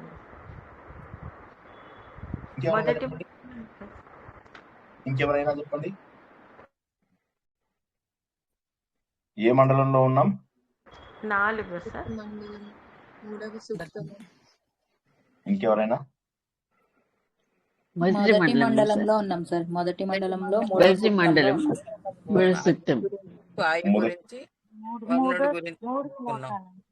ఇప్పుడు అశ్విని దేవతల గురించి తెలుసుకుందాం. మొదటి మండలంలోనే నడుస్తుంది అంతా. కరెక్ట్. సో మొదటి మండలంలో మనము 3వ సూక్తంలో 3 మంత్రాలను తెలుసుకున్నాము. శ్లోకంలని ఋగ్వేదంలో మంత్రాలు అంటారని తెలుసుకున్నాం. మనము ఋగ్వేద సంహిత నేర్చుకుంటున్నామా, ఋగ్వేదం మొత్తం నేర్చుకుంటున్నామా? ఇప్పుడు ప్రస్తుతం మనం నేర్చుకుంటున్నటువంటి ఈ 10 మండలాలను ఏమంటారు? ఋగ్వేద సంహిత సార్. సంహిత. ఈ సంహిత మొత్తము మంత్రాలు ఉంటాయి. సో మంత్ర భాగం అంతా కూడా సంహిత. ఇందులో యజ్ఞయాగాలు, ఆచరణీయమైనటువంటి పనులు ఏవైతే ఉంటాయో ఇవన్నిటిని కూడా మనము బ్రాహ్మణాలుగా తెలుసుకుంటాము. ఏవైతే మనకు వైరాగ్యాన్ని ఇవ్వడానికి ఉపయోగపడతాయో వాటిని ఏమంటాం? అరణ్యకాలు. అరణ్యకాలు. వానప్రస్థం కావాలంటే అరణ్యకాలు. చివరికి మనకు పూర్తి స్థాయి జ్ఞానాన్ని అందించేవి ఏవైతే ఉన్నాయో అవి ఉపనిషత్తులు. సో ఇప్పుడు అందరికీ అర్థమైందా మనం ఎక్కడున్నామో? ముందుగా మనం సంహిత భాగంలో ఉన్న మండలాలని తెలుసుకుంటాం. ఈ మండలంలో 10,500 మంత్రాలు ఉన్నాయి అని చెప్పి తెలుసుకుందాం. ఈ 10,500 మంత్రంలో మనం మొదటి మండలంలో 3వ సూక్తంలో ఉన్నాం. సో సంహిత భాగం. సంహిత అయిపోయిన తర్వాత ఏంటి? బ్రాహ్మణము. బ్రాహ్మణంలో వీటి ఆచరణ, వీటి వివరణ ఇవన్నీ కూడా బ్రాహ్మణంలో ఉంటాయి. ఈ బ్రాహ్మణంలో ఎక్కువ డబ్బులు చేసుకుంటారు. సంహితలో బ్రాహ్మణంలో ఎక్కువ డబ్బు చేసుకుని, ఎక్కువ బ్రాహ్మిన్స్ వీళ్ళందరూ కూడా పూర్వకాలంలో వీటి ద్వారా డబ్బు చేసుకునే వాళ్ళు అన్నమాట.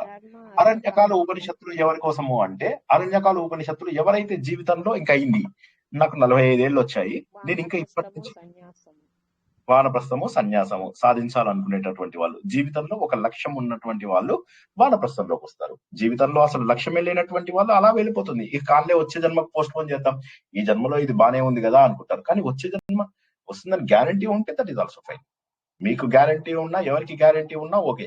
కాబట్టి ఈ జన్మలోనే మనము వీలైనంత సాధన చేసినట్లయితే, ఎంత టైం ఉందో తెలియదు మనకు.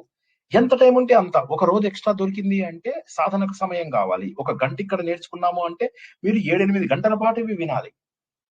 7-8 గంటల పాటు సాధన చేయాలి. అంత ఎక్కడుంది సార్? అంత టైం ఎక్కడ దొరుకుతుంది? టీవీ చూడాలి, మధ్యాహ్నం భోజనం చేయాలి, రెండోసారి భోజనం చేయాలి, భోజనాలు కుంభాలు వెళ్ళిపోతున్నాయి. కానీ ఇక్కడ మనకేమవుతుంది? ఎంత శరీరంకే ఆ పోషణ ఇస్తున్నాము, శరీరంతో సంబంధమైనటువంటి చుట్టాలకు, బంధువులకు, వీరికి ఎక్కువ ప్రాధాన్యత ఇస్తున్నాము. కానీ ఏదైతే నిజమైనటువంటి ఆత్మస్వరూపం ఉందో మనము శరీరం కాదు అని చెప్పి తెలుసుకున్నాము. మనం కాని దానికోసమని ఇంత ప్రయత్నం చేస్తున్నాము. మనం కాని దానికోసం ఇంత ప్రయత్నం చేస్తున్నప్పుడు మన కోసం మనం ఎంత ప్రయత్నం చేసుకోవాలి, అది మనకు ఉపనిషత్తుల్లో తెలుస్తుంది. జై శ్రీకృష్ణ. ఎవరికైనా ప్రశ్నలు ఉంటే ఓకే. గత 2 ఉపనిషత్తు. విశ్వామిత్రుని కొడుకు పేరు సార్? మధుచంద్రుడు. ఓకేనా? 2 కరెక్టే. ఇంకెవరికైనా ప్రశ్నలు ఉన్నాయా? ఈ అశ్విని దేవతలు ఆరోగ్యాన్ని ప్రసాదిస్తారన్నారు సార్ కదా సార్. అశ్విని దేవతలు స్తోత్రం చదివితే కనుక ఆరోగ్యం ఎవరికైనా బాగోలేకపోతే కనుక ఆరోగ్యం చేకూరుతుందా సార్? అలా చదువుతూ ఉంటే ఎన్నాళ్ళు చదవాలి సార్? ఇక అంత డీప్ కి వెళ్ళకండి. ఇవన్నీ మనము ప్రస్తుతానికి మనం దాని పర్పస్ తెలుసుకుంటున్నాము. ఇప్పుడు ఉన్నాయి అశ్విని దేవత మంత్రాలు ఉంటాయి, అవి చేసుకోవచ్చు, తప్పేం లేదు. ఇప్పుడు అయితే ఇన్నాళ్ళు మంత్రం కాదు సార్, స్తోత్రం మంత్రాలు ఉంటాయి. మీరు ఆరోగ్యంగా ఉండడానికి అన్నిటికంటే కూడా ముఖ్యం ఏంటంటే, ఆరోగ్యంగా ఉండాలి అంటే ఎవరు కూడా మంత్రాలు, తంత్రాలు, యంత్రాలు ఇవేవి అవసరం లేదు. ఆరోగ్యంగా ఉండడానికి మానసిక ఉల్లాసము, భగవంతుడి పైన నమ్మకము, మానసిక ఉల్లాసము ఉన్నటువంటి వాళ్ళు ఎవరైతే ఉంటారో వారు వాళ్ళ యొక్క వ్యాధులు, ముసలితనాన్ని భగవంతుడు టేక్ కేర్ చేస్తాడు. ఇప్పుడు మన లోపల భక్తి లేనిదే మనం భగవంతుడిని ఏది అడిగినా కూడా అందదు. ఇప్పుడు ఫర్ ఎగ్జాంపుల్ శ్రీకృష్ణ భగవానుడు రాయబారంకి వస్తున్నాడు అంటే వీళ్ళు మనం ఇలా చేద్దాం, మనం అలా చేద్దాం, ఇన్ని హంగులు, ఆర్భాటాలు ఇవన్నీ చేస్తారు. అందరికంటే దుశ్శాసనుడు ఇల్లు చాలా బాగుంటుంది. దుశ్శాసనుడు చాలా కొత్త ఆర్కిటెక్చర్ అన్నమాట. టైల్స్, వాడు మామూలు టైల్స్ కాదు, బాత్రూమ్ లోపల కూడా వాడు ఎక్స్ట్రాడినరీ టైల్స్ పెట్టించుకున్నాడు. అదేం సినిమా అది, మన ఎవడే సుబ్రహ్మణ్యం సినిమా లాగా. వాడు ఈవెన్ వైప్స్ కూడా బంగారంతో చేయిస్తాడు వాడు. సో అంత గొప్పగా చేయించాడు వాడు. చేయించి అంత బాగుంది, శ్రీకృష్ణుడికి అక్కడే ఇద్దాం విడిది అనుకున్నాడు. శ్రీకృష్ణుడు ఏం చేశాడు? కూల్ గా విదురుడు ఇంటికి వెళ్ళిపోయాడు. భగవంతుడు కేవలం భక్తికి మాత్రమే ఈ మంత్రాలు ఇవన్నీ ఓకే, మంచిదే. ఒక్క ఓంకారం చేస్తే అన్ని మంత్రాలు చేసినట్టే లెక్క. ఒక్క ఓంకార ధ్యానం చేస్తే, అంటే నేను అందుకే ఎక్కువ మందికి ఏవి చెప్పను, ఈ మంత్రం ఆ మంత్రం అవన్నీ చెప్పను. తెలిసినటువంటి ఓంకారం చేయమంటారా సార్? పోనీ ఓంకారం చేస్తే చేయమంటారండి? తప్పకుండా చేయండి. ఓంకారం ఎప్పుడైనా చేసుకోవచ్చండి. ప్రతి శుభ్రంగా ఉన్న ప్రతి నిమిషము చేసుకోండి. ఒక ధర్వాసనం మీద కూర్చోండి, ఒక గంట పాటు అలా సౌండ్ మ్యూజిక్ పెట్టేసి వినకండి, మీరే చేయండి. మీరే చేస్తూ శరీరంలో కదలికలను గుర్తించండి. మీకు సమయం ఉన్నప్పుడు విష్ణు సహస్రనామమో లలిత సహస్రనామమో చదువుకున్నా కూడా తప్పులేదు. అదే విధంగా మీకు ఇంకా ఇది ఉంది, ఇంకా కొద్దిగా జ్ఞాన మార్గంలో ఉన్న వాళ్ళైతే భగవద్గీతలో 12వ అధ్యాయం 15వ అధ్యాయం కూడా చదువుకోండి. వీటన్నిటి ద్వారా ఏమవుతుంది, మనకు కొంత భగవంతుడి పైన నమ్మకం రావాలి కదా. మనం ఎంతసేపు కూడా ఏంటంటే ఆలోచన లేకుండా గుడ్డిగా చేయడానికే మనం ఎక్కువగా ప్రయత్నం చేస్తూ ఉంటాం. ఎక్కువ మంది 99% మంది ఏమంటారంటే, గుడ్డిగా నేను చేస్తాను, నాకు ఏదో ఒకటి ఇవ్వు అంటారు. గుడ్డిగా నేను ఇక్కడ చెప్పేది ఎప్పుడు కూడా గుడ్డిగా చేయమని ఏది చెప్పను. ఓంకారం చేస్తే మంచిదే, కానీ దీనివల్ల నా జీవితం బాగుపడిపోతుందా? ఆలోచన ద్వారా బాగుపడుతుంది. మనకి ఇవాళ నేర్చుకున్నది ఏం నేర్చుకున్నాం? శాంతి మంత్రంలో నాకు ముందు బుద్ధినివ్వు అన్నాడు. అవునండి. అన్నిటికంటే గొప్ప మంత్రం ఏదండి ప్రపంచంలో? ఎవరైనా చెప్పండి, ఎవరైనా సరే. ఓంకారం బీజాక్షరం. ఓంకారం అనేది బీజాక్షరం. అన్నిటికంటే గొప్ప మంత్రం గాయత్రి మంత్రం. అన్నిటికంటే గొప్పది గాయత్రి మంత్రం. గాయత్రి మంత్రం యొక్క అర్థం ఏంటి? ఓ సూర్యమండలంలో ఉన్నటువంటి ఓ వెలుతురా, నా లోపల అజ్ఞానాన్ని పోగొట్టు. సో కాబట్టి మంత్రం అంటే ఏదో మనం అంటే శబ్దానికి ఉన్న శక్తిని మనం తక్కువ అంచనా వేయలేం, కానీ దాని అర్థం తెలుసుకోకుండా ఎంతవరకు కరెక్ట్ అనేది ఒకసారి ఆలోచించండి. గాయత్రి మంత్రం రిపిటేషన్స్ వేలాది వేల సార్లు చేస్తూ ఉంటారు జనాలు. అండ్ వాళ్ళకున్నంత మూఢనమ్మకాలు ఎవరికి ఉండవు, వాళ్ళలో ఉన్నంత అజ్ఞానం ఎవరిలో ఉండదు. కాబట్టి మూఢనమ్మకాలతో చేసేది ఏది కూడా మనకు పనికిరాదు. పండగ రొటీన్ గా చేసేది ఏది కూడా పనికిరాదు. చేస్తూ ఆలోచింపగలిగితే దట్ ఈస్ వెరీ గుడ్. ఇవాళ నేను మూఢనమ్మకం, నాకు ఇవాళ ఎవరో చెప్పారు చేస్తున్నాను. తర్వాత ఆలోచిస్తూ నాకు భగవంతుడి యొక్క రూపం నేను తెచ్చుకోగలిగాను నా ముందుకి, దట్ ఈస్ ఫైన్. అప్పుడు ఎంతసేపు చేసినా తప్పులేదు. ఏదో చెప్పాను, ఓ 1000 సార్లు చేస్తే నా ఆరోగ్యం బాగుంటుంది, ఈ 100 సార్లు చేస్తే నాకు ఇది బాగుంటుంది, అది చేశానంటే పెళ్లి అవుతుంది, ఇది చేస్తే రెండో పెళ్లి అవుతుంది, అది చేశానంటే పెళ్లి విడాకులు అవుతాయి. ఇవన్నిటి కోసము మనం ఏదైతే పూజలు ఇవి చేస్తామో, నోములు వ్రతాలు, ఇవన్నీ కూడా వృధా. ఎందుకంటే భగవంతుడి తత్వం తెలియకుండా చేసేటటువంటి ప్రతి పని కూడా వృధా.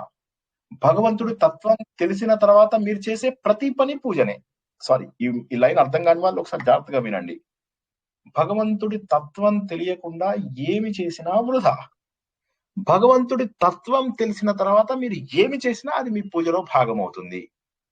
ఓకే సార్, ముందర భగవంతుడి గురించి తెలుసుకోవాలండి, తర్వాత మనం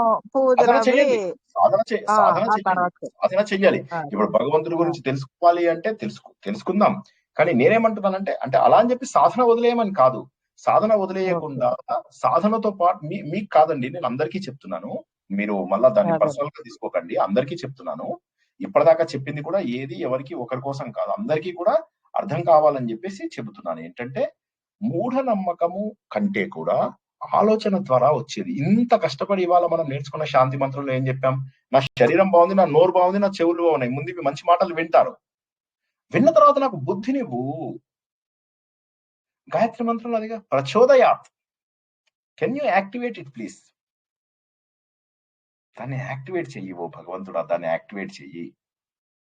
యాక్టివేట్ చేయడం ద్వారా నా లోపల ఉన్నటువంటి అంధకారాన్ని పోగొట్టు.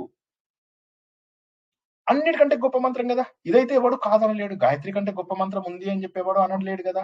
మరి అంత గొప్ప గాయత్రి మంత్రంలో కూడా నా అజ్ఞానాన్ని పోగొట్టు అనే ఉంది కదా. అదే విధంగా అసతోమా సద్గమయ, తమసోమా జ్యోతిర్గమయ, మృత్యోర్మా అమృతంగమయ అన్నారు. అందులో కూడా నాకు తమస్సులోంచి నాకు వెలుతురు వైపుకు తీసుకురా. అసత్తు నుంచి సత్యంలోకి తీసుకెళ్ళు. ఉపదేశ సారంలో సత్యం వరకు వచ్చాం, అసత్తు నుంచి సత్యం వరకు వచ్చాం. అసత్తు అంటే ఈ శరీరం, అసత్తు నుంచి సత్తు వరకు వచ్చాము. సత్తు నుంచి ఇంకా చిత్తు, ఇంకా తర్వాతవన్నీ వెళ్ళాలి మనం చైతన్యం వైపు, వాటి వైపు వెళ్ళాలి. ఇది ఆలోచన ద్వారా వస్తుంది. పండగ నేను ఒక శరీరాన్ని, నాకు ఒక ఆత్మ ఉంది. చలో ఏ మంత్రం చదివితే మంచిది, ఈ మంత్రం చలో 1,00,000 సార్లు వేసేసుకో.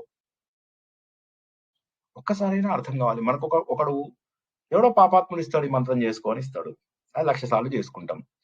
చేసిన తర్వాత ఫలితం రాదు. మళ్ళీ వెళ్ళి వాళ్ళని అడుగుతాం, ఇంకో 1,00,000 చేయనా అని. You have to realise that when it is not working, even after you do it for 1,00,000 times, 1,00,000 repetitions చేసినా కూడా రాలేదు ఫలితము అంటే, then you have to understand that నువ్వు దాని మీద ఫోకస్ చేయడం లేదు. Because you don't know the meaning. అందులో ఉన్నటువంటి భావనని గుర్తించాలి. హిందూ ధర్మం ఎంత గొప్పది చెప్పండి. ప్రతి దానికి ఒక గొప్ప అర్థాన్ని ఇచ్చి గొప్ప పద్ధతులను మనకు అందించారు. కాబట్టి ఆ గొప్ప పద్ధతుల ద్వారా, గొప్ప ఆచార వ్యవహారాల ద్వారా చెయ్యాలి. కానీ ఆచార వ్యవహారాలు చేస్తాను, అందులో ఏముందో నేను గుర్తించను. ఒక కథ చెప్తాను, ఇంతకుముందు చెప్పిన కథని మళ్ళీ ఒకసారి చెప్తాను, జాగ్రత్తగా వినండి. ఒక తండ్రి ఏం చేశాడంటే, ఒక పొలము దున్నుతున్నాడు, బాగా దున్నుతున్నాడు. చాలా ఆరోగ్యవంతమైనటువంటి వాడు తండ్రి, చాలా చక్కగా పొలాన్ని దున్నుతున్నాడు. దున్నుతున్నప్పుడు ఏమైంది, దానికి ఒక కంచె వేశాడు. కంచె వేసి కొడుకునేమన్నాడంటే, నాన్న ఈ కంచెను జాగ్రత్తగా కాపాడు, ఎందుకంటే లోపలికి ఏమన్నా వస్తాయి, పశువులు అవి వస్తాయి, తినేస్తాయి, కోతులు వస్తాయి, పంటనంతా నాశనం చేస్తాయి నాన్న అని చెప్పాడు. కొడుకు తండ్రి మాట జవదాటాడు. చాలా చక్కగా కంచెని కాపాడుకుంటూ వచ్చాడు. తండ్రి చాలా రోజులు యాక్టివ్ గా ఉన్నాడు. మధ్య మధ్యలో కొడుకు కూడా వచ్చి అప్పుడప్పుడు హెల్ప్ చేస్తుండేవాడు. కొన్నాళ్లకు తండ్రి తరం అయిపోయింది. కొడుకు కూడా కొన్నాళ్ళు పొలం చేసి తన పిల్లల్ని బయట నిలబెట్టాడు. ఆ బయట నిలబెట్టిన పిల్లలు బయట కంచెని కాపాడుతూ వస్తున్నారు.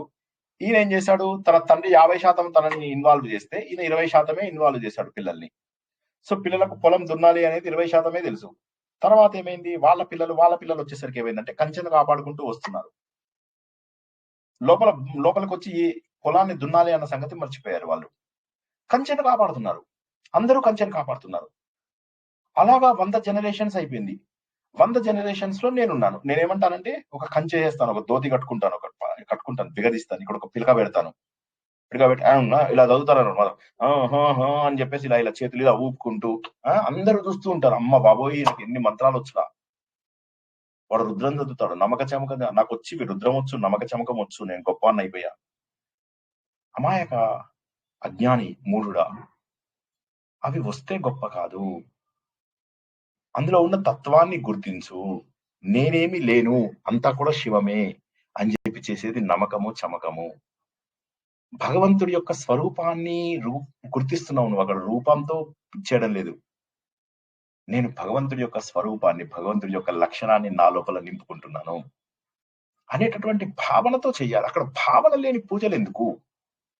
సో కాబట్టి ఏమైపోతుంది, మనం ఎంతసేపు కూడా భక్తి అనేటటువంటిది వదిలేసి బయట ఉన్న కంచెలు కాపాడుతున్నాం. మంచిగా గోచి పెట్టుకున్నాను, కొడుకు కూడా దంజం ఏమి చేసేసాను, వాడు ఏమీ చేయడు. తర్వాత అందరి లోపల నా కొడుకు బ్రాహ్మడు అని చెప్పాను అనుకోండి, ఎంత అసహ్యంగా ఉంటుంది. నేను అందరినీ మోసం చేస్తున్నా, నాకు ఆ విషయం తెలుసు, బయట వాళ్ళకి ఆ విషయం తెలియదు. వాళ్ళందరూ అనుకుంటాడు, వీడు నామాలు పెట్టుకున్నాడు మంచిగా, వీడు కొడుకు కూడా ఇంతకంటే పెద్దవి పెట్టుకుంటాడు నా కొడుకు అనుకోండి. ఫర్ ఎగ్జాంపుల్, తండ్రిని మించిన కొడుకండి. ఈ తండ్రి నామాలు సగమే ఉంటే కొడుకు నామాలు మస్తు ఉంటాయి. అసలు తండ్రి సరిగ్గా పెట్టుకోవడం రాదు, కొడుకు మాత్రం మస్తు పెట్టుకుంటాడు. సో కాబట్టి ఏమైపోయిందంటే హంగుని ఆర్భాటాన్ని బయట ఉన్న అపీరెన్స్ ని చూసి మనము వాడు భక్తుడా ఇదా అదా చూస్తున్నాం. కానీ మనం ఏం చేస్తున్నాం? పొలాన్ని నాశనం చేస్తున్నాం. బయట ఉన్న కంచెని కాపాడుకుంటూ వస్తున్నాం. తర్వాత తరాలన్నీ కూడా అంతే. వాడు ఏం చేస్తాడు? వాడి కొడుకుకి ఒడుగు చేయిస్తాడు. వాడు 2 రోజులు కూడా వాడు సంధ్యావందనం చేయడు. వారం రోజుల పాటు బ్రాహ్మణులు, వైశ్యులు, క్షత్రియులు ఒక వారం గనక సంధ్యావందనం చేయకపోతే వాళ్ళు మళ్ళొకసారి ఒడుగు చేసుకోవాలి. వాళ్ళు సంస్కారం చేసుకోవాలి. ఎంతమంది చేస్తున్నారు ప్రపంచంలో? ఒక్కసారి ఆలోచించండి. ఈ మూర్ఖులు ఎవరైతే ఉన్నారో వీళ్ళకి కనీసం ఆచార వ్యవహారాలు కూడా తెలియవు. ఒకసారి ఒడుగైపోతే నేను ఇక బ్రాహ్మణుని అని చెప్పుకుంటాడు. నువ్వు కాదు, బ్రాహ్మణుడవు కాదు, పుట్టుకతో శూద్రుడవు. ఆ దంజం వేసిన తర్వాత నువ్వు ద్విజుడవు. వేదాలు నేర్చుకుంటే నువ్వు విప్రుడవు. వేద సారం నీకు అర్థమైతే అప్పుడు నువ్వు బ్రాహ్మణుడవు. కులంతో రాదది. ప్రతి ఒక్కడు బ్రాహ్మణుడు అయ్యే అవకాశం ఉన్నది. ఎవడు పుట్టుకతో బ్రాహ్మడు కాదు, పుట్టుకతో అందరూ శూద్రుడే. కానీ ఈ విషయం ఎంతమందికి ఎక్స్ప్లెయిన్ చేయాలి? ఎంతెంత అహంకారాలు మూటగట్టుకుని ఉన్నటువంటి ఈ జనాలకు ఆత్మతత్వం ఎక్కడి నుంచి అర్థమవుతుంది? ఏదో చేసేయాలి, ఒక మంత్రం చేస్తే నాకు ఫలితం వచ్చేస్తుంది, ఒక గుడిలో కొబ్బరికాయ కొడితే నా పాపాలు పోతాయి, అందరినీ కొట్టి తన్ని నేను దేవుడి దర్శనం చేసుకుంటే నాకు పాపాలు పోతాయి, నాకు పుణ్యాలు వచ్చేస్తాయి, పిచ్చగా పుణ్యాలు వచ్చేస్తాయి. కుంభమేళాలు ఇక్కడ అక్కడ జనాల్ని తోసుకోవడము, తన్నుకోవడము, చంపేయడము, ఇవన్నీ చేయడం ద్వారా నాకేం పుణ్యం వస్తుంది? ఇది ఆలోచించాలి. ఎందుకంటే మనం మనుషులం కాబట్టి. వేరే పశువులు అంటే సరే వదిలేసేయండి, వాటికి ఆలోచించే శక్తి ఉండదు. అందుకే ఇవాళ నేర్చుకున్న శాంతి మంత్రం ఎంత గొప్పదో. ఇప్పటి వరకు మనం నేర్చుకున్న శాంతి మంత్రాలలో పూర్ణమదం పూర్ణమద తర్వాత 2వ గొప్ప మంత్రం ఇదే, సెకండ్ బెస్ట్ మంత్రం. ఎందుకు? ఇందులోపల ఓంకార స్వరూపం ద్వారా నా మేధస్సు పెంచు. ఆ మేధస్సు ద్వారా నేనేం చేస్తాను? ఆ పరబ్రహ్మ స్వరూపాన్ని తెలుసుకుంటాను. ఆ పరబ్రహ్మ స్వరూపాన్ని తెలుసుకున్నాక ఆ జ్ఞానాన్ని నా లోపల నింపుకోవాలి. కాబట్టి నాకు ఆ మేధస్సు కావాలి. నేను ముందేం చేస్తాను? నా ఇంద్రియాలను కాపాడుకుంటాను. నోరు, చెవులు చెడు మాటలు వినకుండా, చెడు మాటలు అనకుండా కాపాడుకుంటాను. తర్వాత నేను ఏం చేస్తాను? మనస్సులో ఆ భగవంతుని నింపుకుంటాను. నా మేధస్సులో ఆ భగవంతుని నింపుకున్నాను. దాని ద్వారా నాకేమొస్తుంది? శాశ్వతమైనటువంటి ఆనందం వస్తుంది. శాశ్వతమైనటువంటి పరబ్రహ్మని నేను పొందగలుగుతాను. నాలో ఉన్న అజ్ఞానం అంతా కూడా పోతుంది. అన్నిటికంటే గొప్ప మంత్రమైనటువంటి గాయత్రి మంత్రం ఏం చెప్తోంది? ఏం చెప్తోందంటే, ఓ సూర్యుడిలో ఉన్నటువంటి శక్తి, నాలో అజ్ఞానాన్ని నువ్వు పోగొట్టు. ఏదైనా అదే చెప్తోంది. మనం ఎప్పుడు చదువుకునే అంతరాయ తిమిరోపశాంతయే అర్థం ఏంటి? లోపల ఉన్నటువంటి తిమిరము పోవాలి, నా లోపల ఉన్నటువంటి అజ్ఞానం పోవాలి. అంతరాయ తిమిర ఉపశాంతయే. సో ఆ లోపల ఉన్నటువంటి అజ్ఞానాన్ని పోగొట్టు ఓ భగవంతుడా. అంతేగాని నాకు ఈ కోరిక తీరాలి, ఆ కోరిక తీరాలి, ఈ మంత్రం చేయాలి, ఆ మంత్రం, ఎన్ని మంత్రాలు చేస్తాము, ఎన్ని నేర్చుకుంటే మనకు ఆత్మతత్వం అర్థమవుతుంది? ఏదో హడావిడిగా నేర్చుకునే ఏది మనని భగవంతుడికి దగ్గర చేయదు. మనం ప్రశాంత చిత్తులమై భగవంతుడి యొక్క తత్వాన్ని, ఆత్మతత్వాన్ని తెలుసుకున్నప్పుడు మాత్రమే మనం నేర్చుకున్నది మనకు గట్టిగా లోపల ముద్రింపబడుతుంది. శ్రవణం మననం నిధిధ్యాసనం, శ్రవణం మననం నిధిధ్యాసనం. ముందు విను, తర్వాత రిపిటేషన్ చేసుకో. ఎంత చెబుతున్నానో, ప్రతిరోజు చెబుతున్నాను కదా, మీరు వినట్లేదు. సో చూసుకోండి, ఇక మీకు పెహల్గాంలో టెర్రరిస్టులకు ఏమి తేడా ఉంది? వినాలి, విన్న తర్వాత దాన్ని రిపీట్ చేసుకోవాలి. Repeat repeat repeat repeat repeat mode, repeat mode. తర్వాత నిధిధ్యాసనం. గుద్దుకోండి ఇక్కడ గట్టిగా, ఉండిపోతుంది, మనసులో ఉండిపోతుంది. ఇంకా మళ్ళీ ఎవ్వరూ చెప్పాల్సిన అవసరం లేదు. జై శ్రీకృష్ణ. కథ చెప్పుకుందామా నెక్స్ట్ వీకేనా? 10 అయిపోయింది. చిన్న విషయం సార్.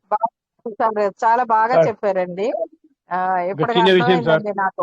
భక్తి తోటే ఉండాలి, భక్తి తర్వాతే ఏదైనా అని చెప్పి కదండి. భక్తి కరెక్టే, చాలా చక్కగా చెప్పారు. భక్తి ఉండాలి. కానీ ఆ భక్తికి ఏంటంటే భావన ఉండాలి కదా. ఇప్పుడు భక్తి అంటే కేవలం దేవుడి దగ్గరికి వెళ్తే భక్తి కాదు, అన్ని చోట్ల దేవుడు కనిపించాలి. అన్నమయ్య, రామదాసు, భక్తి అంటే అది. ప్రతి ఒక్కడు నేను భక్తుణ్ణి, నేను మంచాన్ని, నాకు దేవుడు ఎందుకు చేయడం లేదు అని ఆలోచిస్తున్నారు. కానీ నువ్వు ఏమి చెయ్యడం లేదు అని ఎవరు గుర్తించడం లేదు. కరెక్టేనండి, అది కరెక్ట్. నువ్వేమీ చేయడం లేదు. నేను గుడికి వెళ్తే అది భక్తి అనుకుంటున్నావు, ఏకాదశికి ఉపవాసం ఉంటే అది భక్తి అనుకుంటున్నావు, టెంపుల్కి వెళ్ళి కోరికలు కోరుకునే అది భక్తి అనుకుంటున్నావు. భక్తి అంటే అది కాదు. భక్తి అంటే ఏ కోరిక తీర్చనటువంటి భగవంతుడి దగ్గరికి కూడా వెళ్ళి నాకు ఈ జన్మనిచ్చావు దేవుడా, నాలో అజ్ఞానాన్ని పోగొట్టు, నాలో ఆత్మస్వరూపాన్ని కలిగించు, నేను నువ్వు ఒకటే అనే సత్యాన్ని గుర్తించేలాగా చెయ్యి. అది భక్తి. ఎక్కడ చూసినా భగవంతుడే కనిపించాలి, ఎక్కడ చూసినా భగవంతుడే కనిపించాలి. చెట్టులో, పుట్టలో, సూర్యుడిలో, చంద్రుడిలో, అగ్నిలో, వాయువులో, భూతం, ప్రతి దాంట్లో, ప్రతి భూతరాశి లోపల భగవంతుడు కనిపించాలి. అప్పుడు భక్తి. ఏ విధంగా మనం అనుకున్నాం పోతన ఆ బ్లాక్ హోల్ ఎలా గుర్తించగలిగాడు? ఎందుకంటే ప్రపంచం అంతటిని ఆయన తన లోపల దర్శించాడు. మనము భక్తులుగా ఎలా మనని మనం అనుకుంటాం? మనము భక్తులుగా అనుకోవాలి అంటే మనలో అశ్రద్ధ ఎక్కువ. కాల్ స్టార్ట్ అవుతుంది 9ంటికి, 9:15, జాయిన్ అవుతారు, అయిపోతుంది. అన్నం తినే టైం అవుతుంది, నిద్రపోయే టైం అవుతుంది, కాల్ నుంచి వెళ్ళిపోతారు. వీళ్ళకి ఎప్పుడు వస్తుంది ఆత్మతత్వం? క్రమశిక్షణ కూడా లేనటువంటి అజ్ఞానులే ఎక్కడి నుంచి వస్తుంది? ఏదో నిజమైనటువంటి కారణం లేకుండా ఏ విధంగా లేటుగా వస్తున్నారు, ఏ విధంగా హడావిడిగా వెళ్ళిపోతున్నారు? ఆలోచించండి ఒకసారి. అంటే నేనేమంటానంటే, ఏదో మాకు ఇది వద్దులే, ఈ జన్మకి అయిపోని, ఇలాగా వచ్చే జన్మ కుక్క జన్మ వస్తే ఏం చేస్తారు? కనీసం ఆలోచించడానికి కూడా వీలైనటువంటి జన్మ రాదు కదా. ఆలోచించండి, ఒక్కసారి ఆలోచించండి. జై శ్రీకృష్ణ. ఒక విషయం సార్, చెప్పండి. దేవతలన్నా ఒకరేనా? ఒకరు మాట్లాడితే ఎవరు మాట్లాడతారు, ఎందుకేమో సార్. వేణుగోపాల్ గారు మీరు మాట్లాడండి, తర్వాత పద్మావతి గారు మీరు మాట్లాడండి. సహనావతు సహనౌ భునక్తు సహ వీర్యం కరవావహై తేజస్వి నామాది సమస్తు. దీనికి అర్థం చెప్తారా కొద్దిగా? చెప్పాం కదా, మీరు మర్చిపోయారా? మనం ఆల్రెడీ చెప్పుకున్నాం, ఇది శాంతి మంత్రంలో ఒకసారి చెప్పుకున్నాం, మనం మీరు బహుశా వినుండరు, రిపీట్ చేసి ఉండరు. ఒకసారి ఒక పని చేయండి, మీరు మళ్ళీ ఏం చేస్తారంటే వెనక్కి వెళ్ళండి, మళ్ళీ ఒకసారి ఇవన్నీ వినండి. ఇంట్లోపల మీరు ఎంతసేపు మీరు టైము ఆధ్యాత్మిక కార్యక్రమాలలో స్పెండ్ చేస్తారో నాకు తెలియదు. ఒకసారి మళ్ళీ ఒకసారి వెనక్కి వెళ్ళి చూడండి. ఇది ఆల్రెడీ మనం చెప్పుకున్నాం. ఏం చెప్పుకున్నాము? మనం విద్యాభ్యాసం ప్రారంభించేటటువంటి సమయం లోపల మన ఇద్దరం గురు శిష్యులము, మన ఇద్దరిని కూడా భగవంతుడు రక్షించాలి, మనని పోషించాలి. మన ఇద్దరిలో కూడా శక్తి ఏదైతే ఉందో, ఊర్జ, వీర్యము అదేదైతే ఉందో, ఆ శక్తితోటి మనం ఉద్యమిద్దాము. మనం చేసేటటువంటి స్వాధ్యాయము ఫలప్రదం అవ్వాలి. మనమిద్దరము ఒకరినొకళ్ళం ఎప్పుడు ద్వేషించుకోకూడదు అని చెప్పి మనం చెప్పుకున్నాము. దయచేసి మీరే కాదు, అందరూ కూడా వెనక్కి వెళ్ళి వినండి, చెప్పినవి వినండి. కనీసం ఏం చెప్పామో కూడా మనం మర్చిపోతున్నామంటే ఆలోచించండి, మనం ఏ స్టేజ్ లో ఉన్నాం, ఎంత వెనకబడిపోతున్నామో ఒకసారి గుర్తించండి. నేను అంటున్నాను, నేను బాధపడద్దు, ఒకసారి మీరు ఆలోచించండి. వెనకబడిపోతున్నారు. 2 అడుగులు ముందుకేస్తే 50 అడుగులు వెనక్కి వెళ్తున్నారు. కనీసం ఏ శాంతి మంత్రాలు తెలుసుకున్నామో కూడా మనము గుర్తించలేనటువంటి స్టేజ్ లో ఉన్నాము అంటే ఎంత బాధేస్తుందో చెప్పండి. అంటే you are not paying attention at all. తెలుసుకున్నటువంటి వాటిని కూడా మళ్ళీ మనము మననం చేసుకోవడం లేదు. హడావిడి, రోజంతా పనులు. ఈ గంట రావాల్సిన అవసరం లేదు. ఈ గంటలో మీకు పుణ్యం కూడా రాదు. నేను మళ్ళీ చెప్పాను మీకు, ఈ మనం నేర్చుకునే ఏ కోర్సులలో మీకు పుణ్యం రాదు. మీకు పుణ్యం వచ్చేసింది, మీ అన్ని కష్టాలు తొలగిపోతాయి, మీ అన్ని పాపాలు, నేను ఎప్పుడు అనను. మీకు అన్ని సంపదలు వస్తాయి, పెళ్లి కాని వాళ్ళకి పెళ్లి అవుతుంది, పెళ్ళైన వాళ్ళకి మళ్ళీ, నేనేమనను. I don't make any promises. నేను చెబుతున్నదల్లా ఆత్మతత్వం గురించి మాట్లాడుతున్నాను. ఇష్టం ఉన్న వాళ్ళు సరైన సమయానికి జాయిన్ అవ్వండి, ఇష్టం లేని వాళ్ళు మధ్యలో వెళ్ళిపోండి. కానీ ఇక మళ్ళీ జాయిన్ అవ్వద్దు. జాయిన్ అయిన వాళ్ళు ప్రశాంత చిత్తులై ఉండండి అని చెప్పేసి చెప్తున్నాం. జై శ్రీకృష్ణ.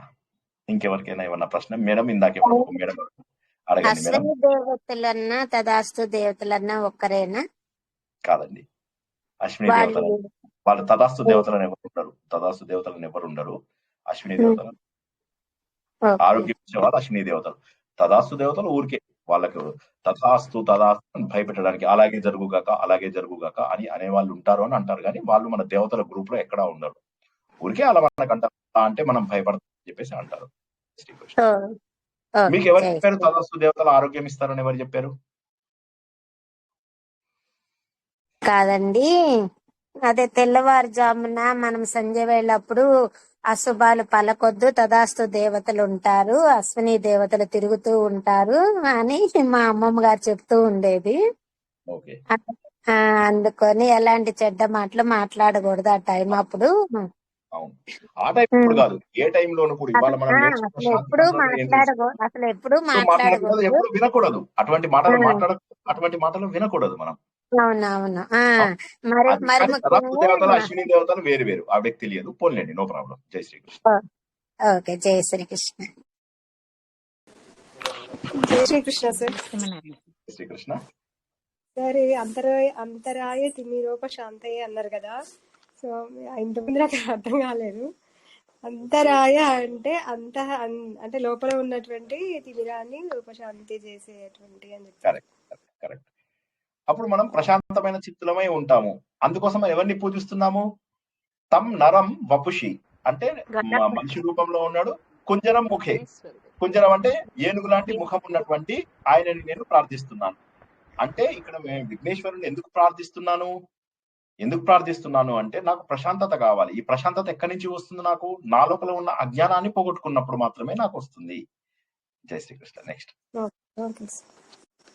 భూరి శ్రవుడు అంటే అర్థమా సార్? భూరి శ్రవుడు అనేది అదొక పేరు. భూరిశ్రవుడు అనేటటువంటిది పేరు. సోమదత్తుడు కుమారుడు భూరిశ్రవుడు. అవును, అది భూరిశ్రవం. ఇప్పుడు ఇందాక అంటే మంచి మాటలు వినడము అని చెప్పేసి అర్థం. మంచి మాటలు వినడము అని చెప్పేసి అర్థం. గొప్పమైనటువంటి మాటలు వినడము అని దాని అర్థం. నెక్స్ట్. జై శ్రీమన్నారాయణ సార్. జై శ్రీమన్నారాయణ మేడం. మంత్ర రాజ్యము అని నారాయణ మంత్రాన్ని అంటారు కదా సార్, మీరు గాయత్రి మంత్రాన్ని మంత్ర రాజ్యం అంటారు అని చెప్తున్నారు, కరెక్టే? అవును, గాయత్రి మంత్రం అన్నిటికంటే గొప్ప మంత్రం.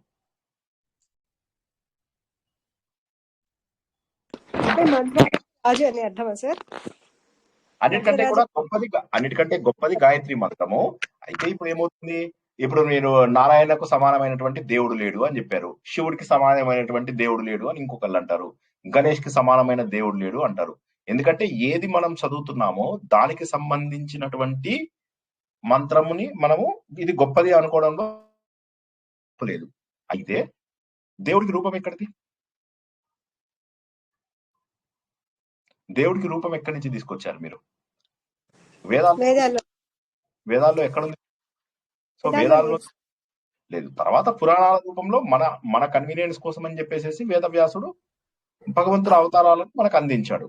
కానీ వేద రూపము ఏదైతే ఉందో అది మనకు ప్రామాణికము, అందులో ఉన్నటువంటి ప్రామాణికము. ఏ దేవుడిని మీరు గాయత్రి మాత అంటే వేదమాతనా సార్? ఇప్పుడు గాయత్రి మాత అంటే ఆవిడ ఒక రూపం ఉండదు. గాయత్రి మాత మీకు ఇప్పుడు నేను ఇందాక చెప్పిందల్లా కూడా ఏం చెప్పండి. గాయత్రి మాత అంటే ఏమని చెప్పాను చెప్పండి ఒకసారి. ప్రసన్న గారు చెప్పండి, ఏం చెప్పాను? గాయత్రి మాత అంటే అని చెప్పాను. గాయత్రి మాత అర్థం చెప్పాను, ఏం చెప్పాను? అర్థం ఏం చెప్పాను చెప్పండి ఒకసారి. ఓం భూ అని ఓం భూర్భువస్సువః అంటే 3 లోకాలు అజ్ఞానాన్ని తీసేసేదే అన్నట్టుగా చెప్పారు సార్ గాయత్రి మంత్రం అంటే. భగవంతుడిలో ఉన్నటువంటి చైతన్యం నాలో అజ్ఞానాన్ని పోగొట్టాలి అనేది అన్నిటికంటే గొప్ప మంత్రం. ఎందుకంటే దేవుడు జ్ఞాన స్వరూపుడు. దేవుడు జ్ఞాన స్వరూపుడు అయినప్పుడు మనము జ్ఞాన స్వరూపులుగా మారాలి. జ్ఞాన స్వరూపులుగా ఎందుకు మారలేకపోతున్నాము? మన లోపల ఉన్నటువంటి అజ్ఞానము, మనలో ఉన్నటువంటి అవిద్య వల్ల మనము జ్ఞాన స్వరూపులుగా మారలేకపోతున్నాము. కానీ భగవంతుడు ఏమంటున్నాడు? అందరిలో ఉన్నటువంటిది నేనే అని చెప్పేసి అన్నాడు. అందరిలో ఉన్నటువంటి భగవంతుడిని ఎందువల్ల తెలుసుకోలేకపోతున్నాము? ఎందుకంటే మన లోపల అజ్ఞానం ఉండడం వల్ల. మరి మనము గాయత్రి మంత్రం ద్వారా ఏం చేస్తున్నామంటే, ఓ భగవంతుడా నా లోపల ఉన్నటువంటి అజ్ఞానాన్ని తొలగించు అంటున్నావు. దానికి రూపం ఎందుకు ఇచ్చారంటే రూపం లేనిదే మీరు పూజించలేరు కాబట్టి. రూపం లేనిదే పూజ ప్రారంభం కష్టమవుతుంది. ప్రారంభ దశలో ఉన్నప్పుడు మనకు విగ్రహారాధన చాలా ముఖ్యమైనటువంటిది అని గుర్తుంచుకోండి. ఇక్కడ మంత్రము, గాయత్రి మాత ఇదంతా మీరు పక్కన పెట్టేసేయండి. మీరేమంటారు? సవిత దేవత. మీరు గాయత్రి మంత్రం చేసే వాళ్ళకు తెలుస్తుంది ఇది. సవిత దేవత అంటే సూర్యుడిని దేవతగా పూజిస్తున్నాను. అనుష్ఠుప్ ఛంద గాయత్రి ఛంద విశ్వామిత్రో ఋషి అని చెప్పారు. విశ్వామిత్రుడు అనేటటువంటి ఋషి నాకు ఇచ్చినటువంటి సూర్యుడు అనే దేవత యొక్క మంత్రం నేను చదువుతున్నాను. అది సూర్యుడు దేవత. గాయత్రి మాత అంటే 5 ముఖాలు వేసుకుని అంటే మన కన్వీనియన్స్ కోసం మనం చెప్తాం. అక్కడ 5 ముఖాలకు మళ్ళీ వేరే మీనింగ్ ఉంటుంది. ఇప్పుడు ఏంటంటే ప్రతి దానికి ఒక అర్థం ఉంటుంది. ఇప్పుడు మీకు ఈయన 3 ముఖాలు ఎందుకుంటాయి దత్తాత్రేయ స్వామికి అన్నారు అనుకోండి, నిజంగా ఆయన దత్తాత్రేయ స్వామి ఇట్లా 3 ముఖాలు పెట్టుకొని కనిపిస్తాడా? కనిపించడు. 3 ముఖాలు అంటే దాని అర్థం ఏంటంటే సృష్టి స్థితి లయ చేసేటటువంటి భగవంతుడు ఆయన అని చెప్పేసి అర్థం. అదే విధంగా 4 ముఖాలు ఉన్నాయి బ్రహ్మదేవుడికి అంటే ఏంటి అంటే ఆయన వేద స్వరూపుడు అన్నటువంటి మీనింగ్. శివుడు ఎందుకు మెడలో పాములు వేసుకుంటాడు అంటే ఏకాంత జీవనానికి అలవాటు పడండి ఎప్పటికైనా, లేకపోతే నేను వచ్చి తీసుకెళ్లిపోతాను అని చెప్పడం కోసమని. భగవంతుడికి 4 చేతులు ఎందుకుంటాయి? నలుదిక్కులా నేను వ్యాపించి ఉన్నాను, నువ్వు నన్ను ఎక్కడో ఒక చోట ఆపేయకు, నన్ను నలుదిక్కులా ఉన్నానయ్యా, నన్ను చూడు అని చెప్పడానికి. ఇది తత్వం. తత్వంని ఒక రూపం లోపల చెప్తే మనకి ఈజీగా అర్థమవుతుందని చెప్తారు. అయితే మరి రూపంతో పూజించడం తప్పు కాదు. ప్రారంభిక దశలో చేస్తాము. చేసిన తర్వాత అది ఎందుకు చేస్తున్నామో తెలుసుకోవడం కోసం మనం ఇవి నేర్చుకుంటున్నాం. ఇప్పుడు మీరు లేదు సార్ నాకు అదే చెప్పండి అంటే రండి, అందరం కలిసి నాకు ఒక తబలా ఇవ్వండి. మీరేమో అవి చేతి లోపల చిరుతలు, ఏం లేదు నువ్వు ఆశ్రిత పాలక గోవింద అనాథ రక్షక గోవింద, మీరు అది కొడుతూ ఉండండి, నేను ఇది కొడుతూ ఉంటా.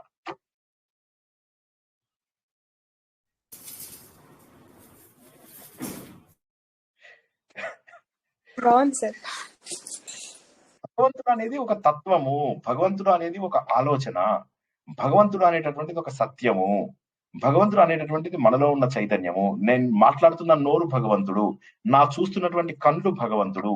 అన్ని ఉపనిషత్తులలో ప్రతి చోట ఇవే నేర్చుకుంటున్నాము. అంతెందుకు వేదవ్యాసుడు రాసినటువంటి 18 పురాణాలలో భగవంతుడు రూపం లేదు, ఆయన ప్రపంచమంతా వ్యాపించాడు.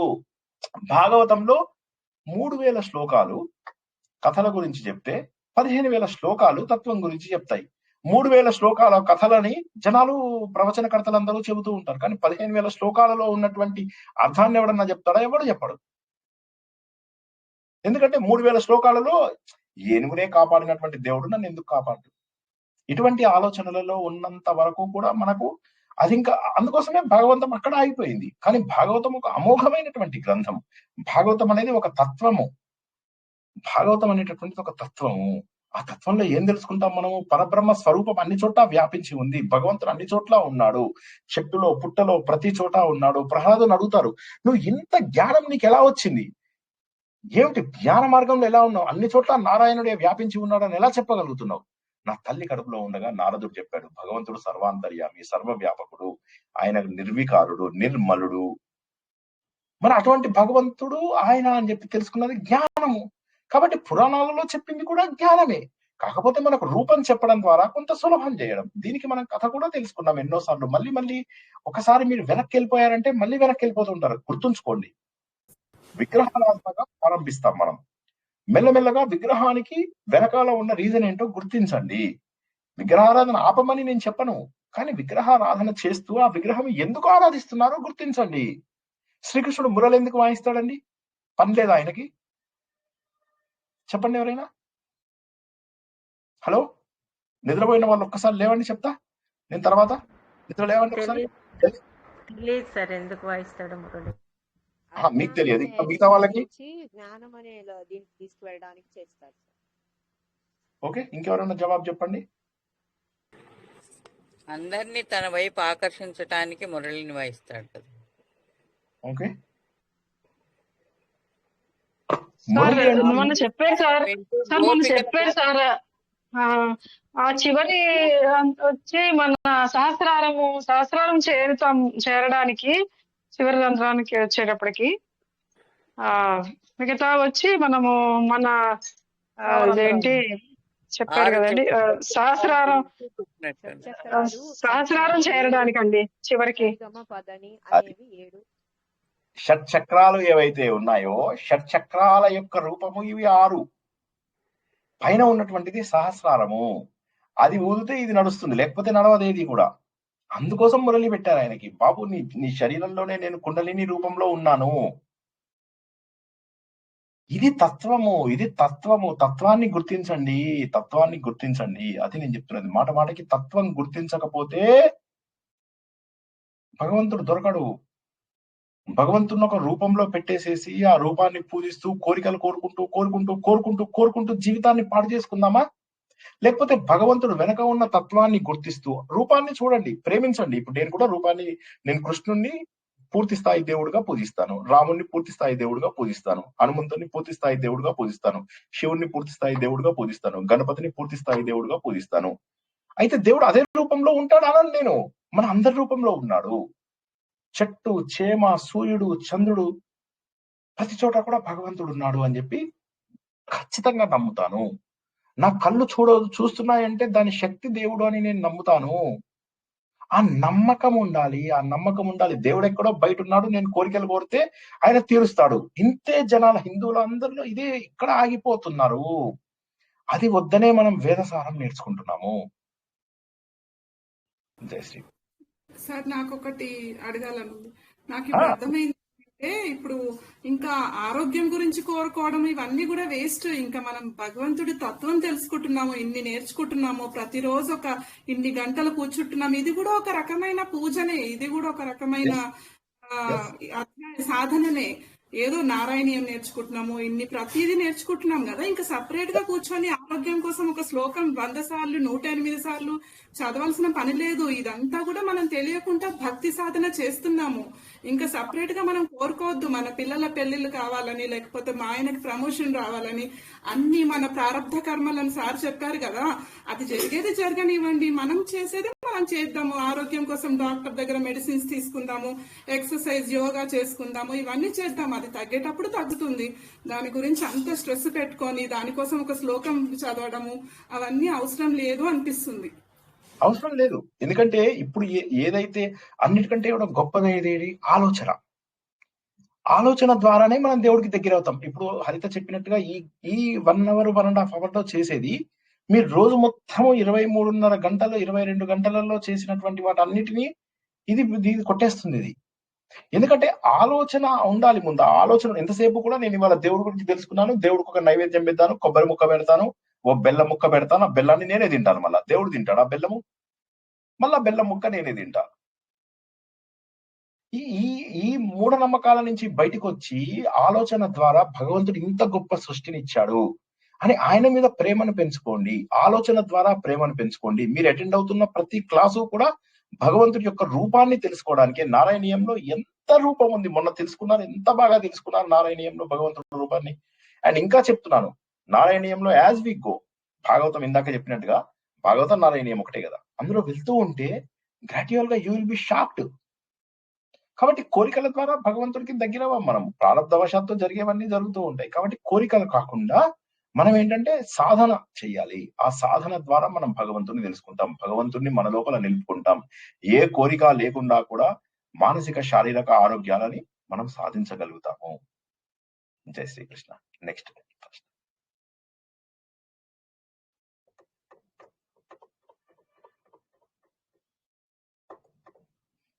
సార్, ఇట్లేం బాలేదు సార్, మాకు ఏదైనా ఒక మంత్రం ఇచ్చేయండి అయిపోతుంది. మీరు ఒక మంత్రం ఇచ్చేయండి, అన్ని సర్వరోగ నివారిణి ఒక మంత్రం ఇచ్చేసేయండి. మంత్రం చదువుతాం, 1000 సార్లు చేస్తాం, 1,00,000 సార్లు. అప్పుడు ఏమవుతుందంటే, నేను మా ఫ్రెండ్ ఎగ్జాంపుల్ చెప్పినట్టుగా అవుతుంది. మా ఫ్రెండ్ ఎగ్జాంపుల్ ఏం చెప్పాను నేను, అతను ఎగ్జామ్ పాస్ అవ్వాలి, ఇంటర్మీడియట్ ఆగిపోతున్నాడు, అక్కడ కెమిస్ట్రీ ఎగ్జామ్ కోసం ఆగిపోతున్నాడు. ఆగిపోతుంటే నేను చెప్పాను, నేను కూడా ఎక్స్ప్లెయిన్ చేస్తాను, 10 రోజులు టైం ఉంది, 3 రోజుల్లోకి వచ్చావు, కనీసం నీకు పాస్ మార్క్స్ వచ్చేంత పని చేస్తాను నేను, ఎంతో కొంత విను అంటే, లేదు వాసు అవ్వదు అన్నాడు. ఇంతలోకే మా అమ్మ చెప్తోంది, భగవద్గీత ఏదో చదివితే కార్య సిద్ధి అనేదో ఎవరితోనో అంటుంటే విన్నాడు. మెల్లగా వచ్చి అంటాడు, వాస మంత్రం నాకు ఇస్తావా అన్నాడు. ఎందుకు అంటే, చేయాలంటే బాబు అది 1,00,000 ఇది చేయాలి, నీకు ఉన్నది ఎగ్జామ్ కి 3 రోజులు టైము అంటే, రాత్రి పగలు నిద్ర కూడా పోకుండా నేనేది ఆ మంత్రాన్ని చేస్తాను, 1,00,000 నేను చేసి తీరుతాను. నేను నువ్వు రాత్రి పగలు ఏదైతే కష్టపడతావో అది కెమిస్ట్రీకి కష్టపడితే నువ్వు ఇప్పటిదాకా పాస్ మార్కులు తెప్పిద్దాం అనుకున్నా, ఇప్పుడు నీకు 60కి 60 వస్తాయి. జనాలకి ఆ బద్ధకం ఉన్న వాళ్ళని ఎంకరేజ్ చేస్తున్నారు వీళ్ళంతా కూడా. ఎవరైతే ఆలోచించడానికి ఇష్టపడరో వారిని ఎంకరేజ్ చేయడం కోసం ఇవన్నీ పనికొస్తున్నాయి. బద్ధకిష్టాన్ని ప్రమోట్ చేస్తున్నారు. కానీ అది కాదు, భగవంతుడు తత్వాన్ని తెలుసుకోవడానికే నారాయణీయం, భగవంతుడి తత్వాన్ని తెలుసుకోవడానికే వేదసారం, భగవంతుడి యొక్క తత్వాన్ని తెలుసుకోవడం కోసమే సంపూర్ణ మహాభారతం, భగవంతుడి తత్వాన్ని తెలుసుకోవడం కోసమే సంపూర్ణ రామాయణం. భగవంతుడి యొక్క పూర్తి స్థాయి తత్వాన్ని తెలుసుకోవడానికే ఇవన్నీ మనకున్నవి. జై శ్రీకృష్ణ. ఇంకేం ప్రశ్న లేకపోతే ఇవాళ ముగించుకుందాం. ఇవాళ కూడా కథ మిస్ అయ్యారు మీరు. మంచి కథలు 2 కథలు తయారు చేసుకొని ఉండే నేను. ఆత్మ సుఖము వీడిని ఆట కొరకు పాత్ర పోషణ చేసి సూత్రధారి విశ్రమించదని పాదం ఆశ్రయించి పరమ కరుణాంతరంగా Shri Panduranga. Last minute questions ఏమన్నా ఉంటాడు కండి, లేకపోతే వాళ్ళకి ముగించుకుందాం. వినండి, వీలైనంత సార్లు వినండి. నేను మాటి మాటికి చెప్పేది ఒకటే, ఏదో అటెండ్ అయ్యాము, ఏదో ఈ గంట టైం పాస్ అయింది, అమ్మ మాకు రాత్రి పూట ఈ గంట బోర్ కొడుతుంది, లక్కీగా శ్రీనివాస్ గారు ద్వారా ఏవో వింటున్నామని అనుకోకండి. ఆలోచించడం మొదలెట్టండి. ఇవాళ ఏం చెప్పాము, దేవుడికి 4 చేతులు ఉన్నాయన్నాను. ఎవరైనా చెప్పండి, ఎందుకోసం ఉన్నాయి 4 చేతులు దేవుడికి? 4 వేదాలు. ఉన్నాను, నన్ను ఇక్కడ ఆపమాకండి, అన్ని వైపులా నేను వ్యాపించి ఉన్నాను. శివుడి మెడలో పాములు ఎందుకు ఉంటాయండి? శాశ్వతం కాదు, ఇది ఏకాంత జీవితం అలవాటు చేసుకోండి. ఏకాంత జీవితం అది శాశ్వతం కాదు. మురలు ఎందుకు ఉంటుందండి? శ్రీకృష్ణుడి చేతిలో మురలు ఎందుకు ఉంటుందండి? మన శరీరంలో చక్రాలు దాటి సహస్రారం చేరడానికి ఒక అది ఒక చేరాలి. దత్తాత్రేయ స్వామికి 3 ముఖాలు ఎందుకు ఉంటాయండి? సృష్టి స్థితి లయ. స్థితి లయం చేయటానికే 3. కశ్యపుడికి 2 భార్యలు, దితి అదితి. దితి అదితి అంటే ఎవరండి? దితి రాక్షసమాత, అదితి దేవమాత.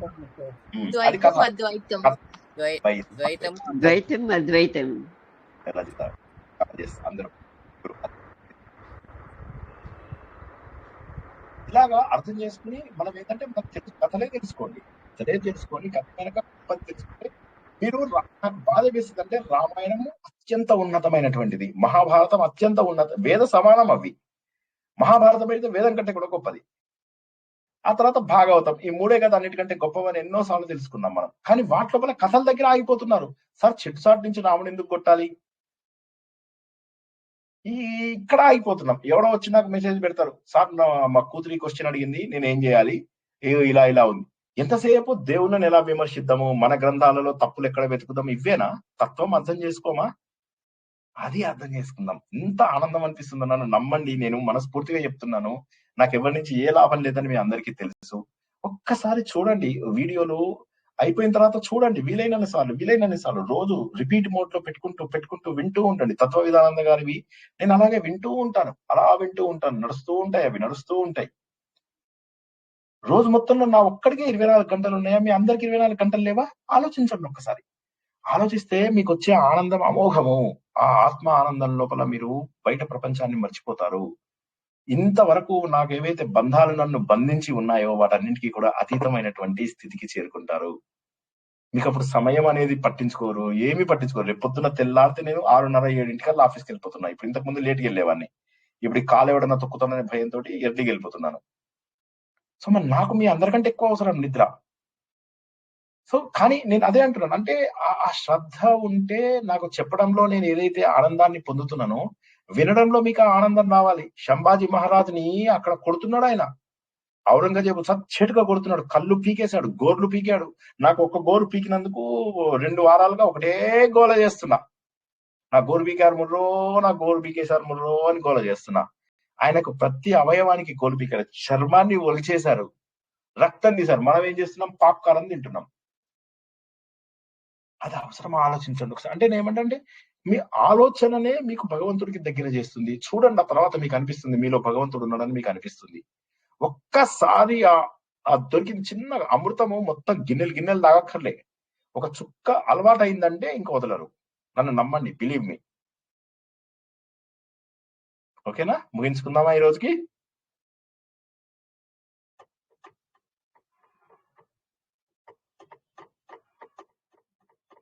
ఓకే.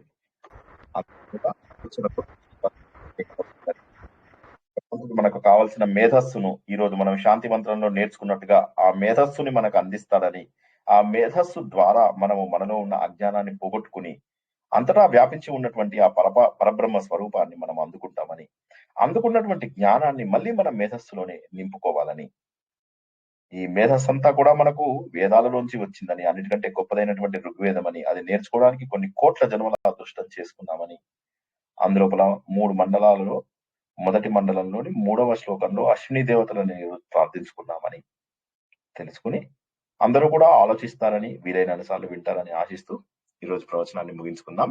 రేపు తత్వ విచారణతో భగవద్గీత 13వ అధ్యాయం అయిపోతుంది. మళ్ళీ ఒక 100 ఎగ్జాంపుల్స్ చెప్తాను రేపు.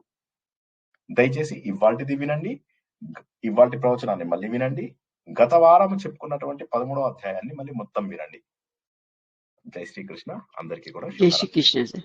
జై జై శ్రీకృష్ణ. హరే Shrikrishna Krishna sir. Sir. Thank you sir. Very much.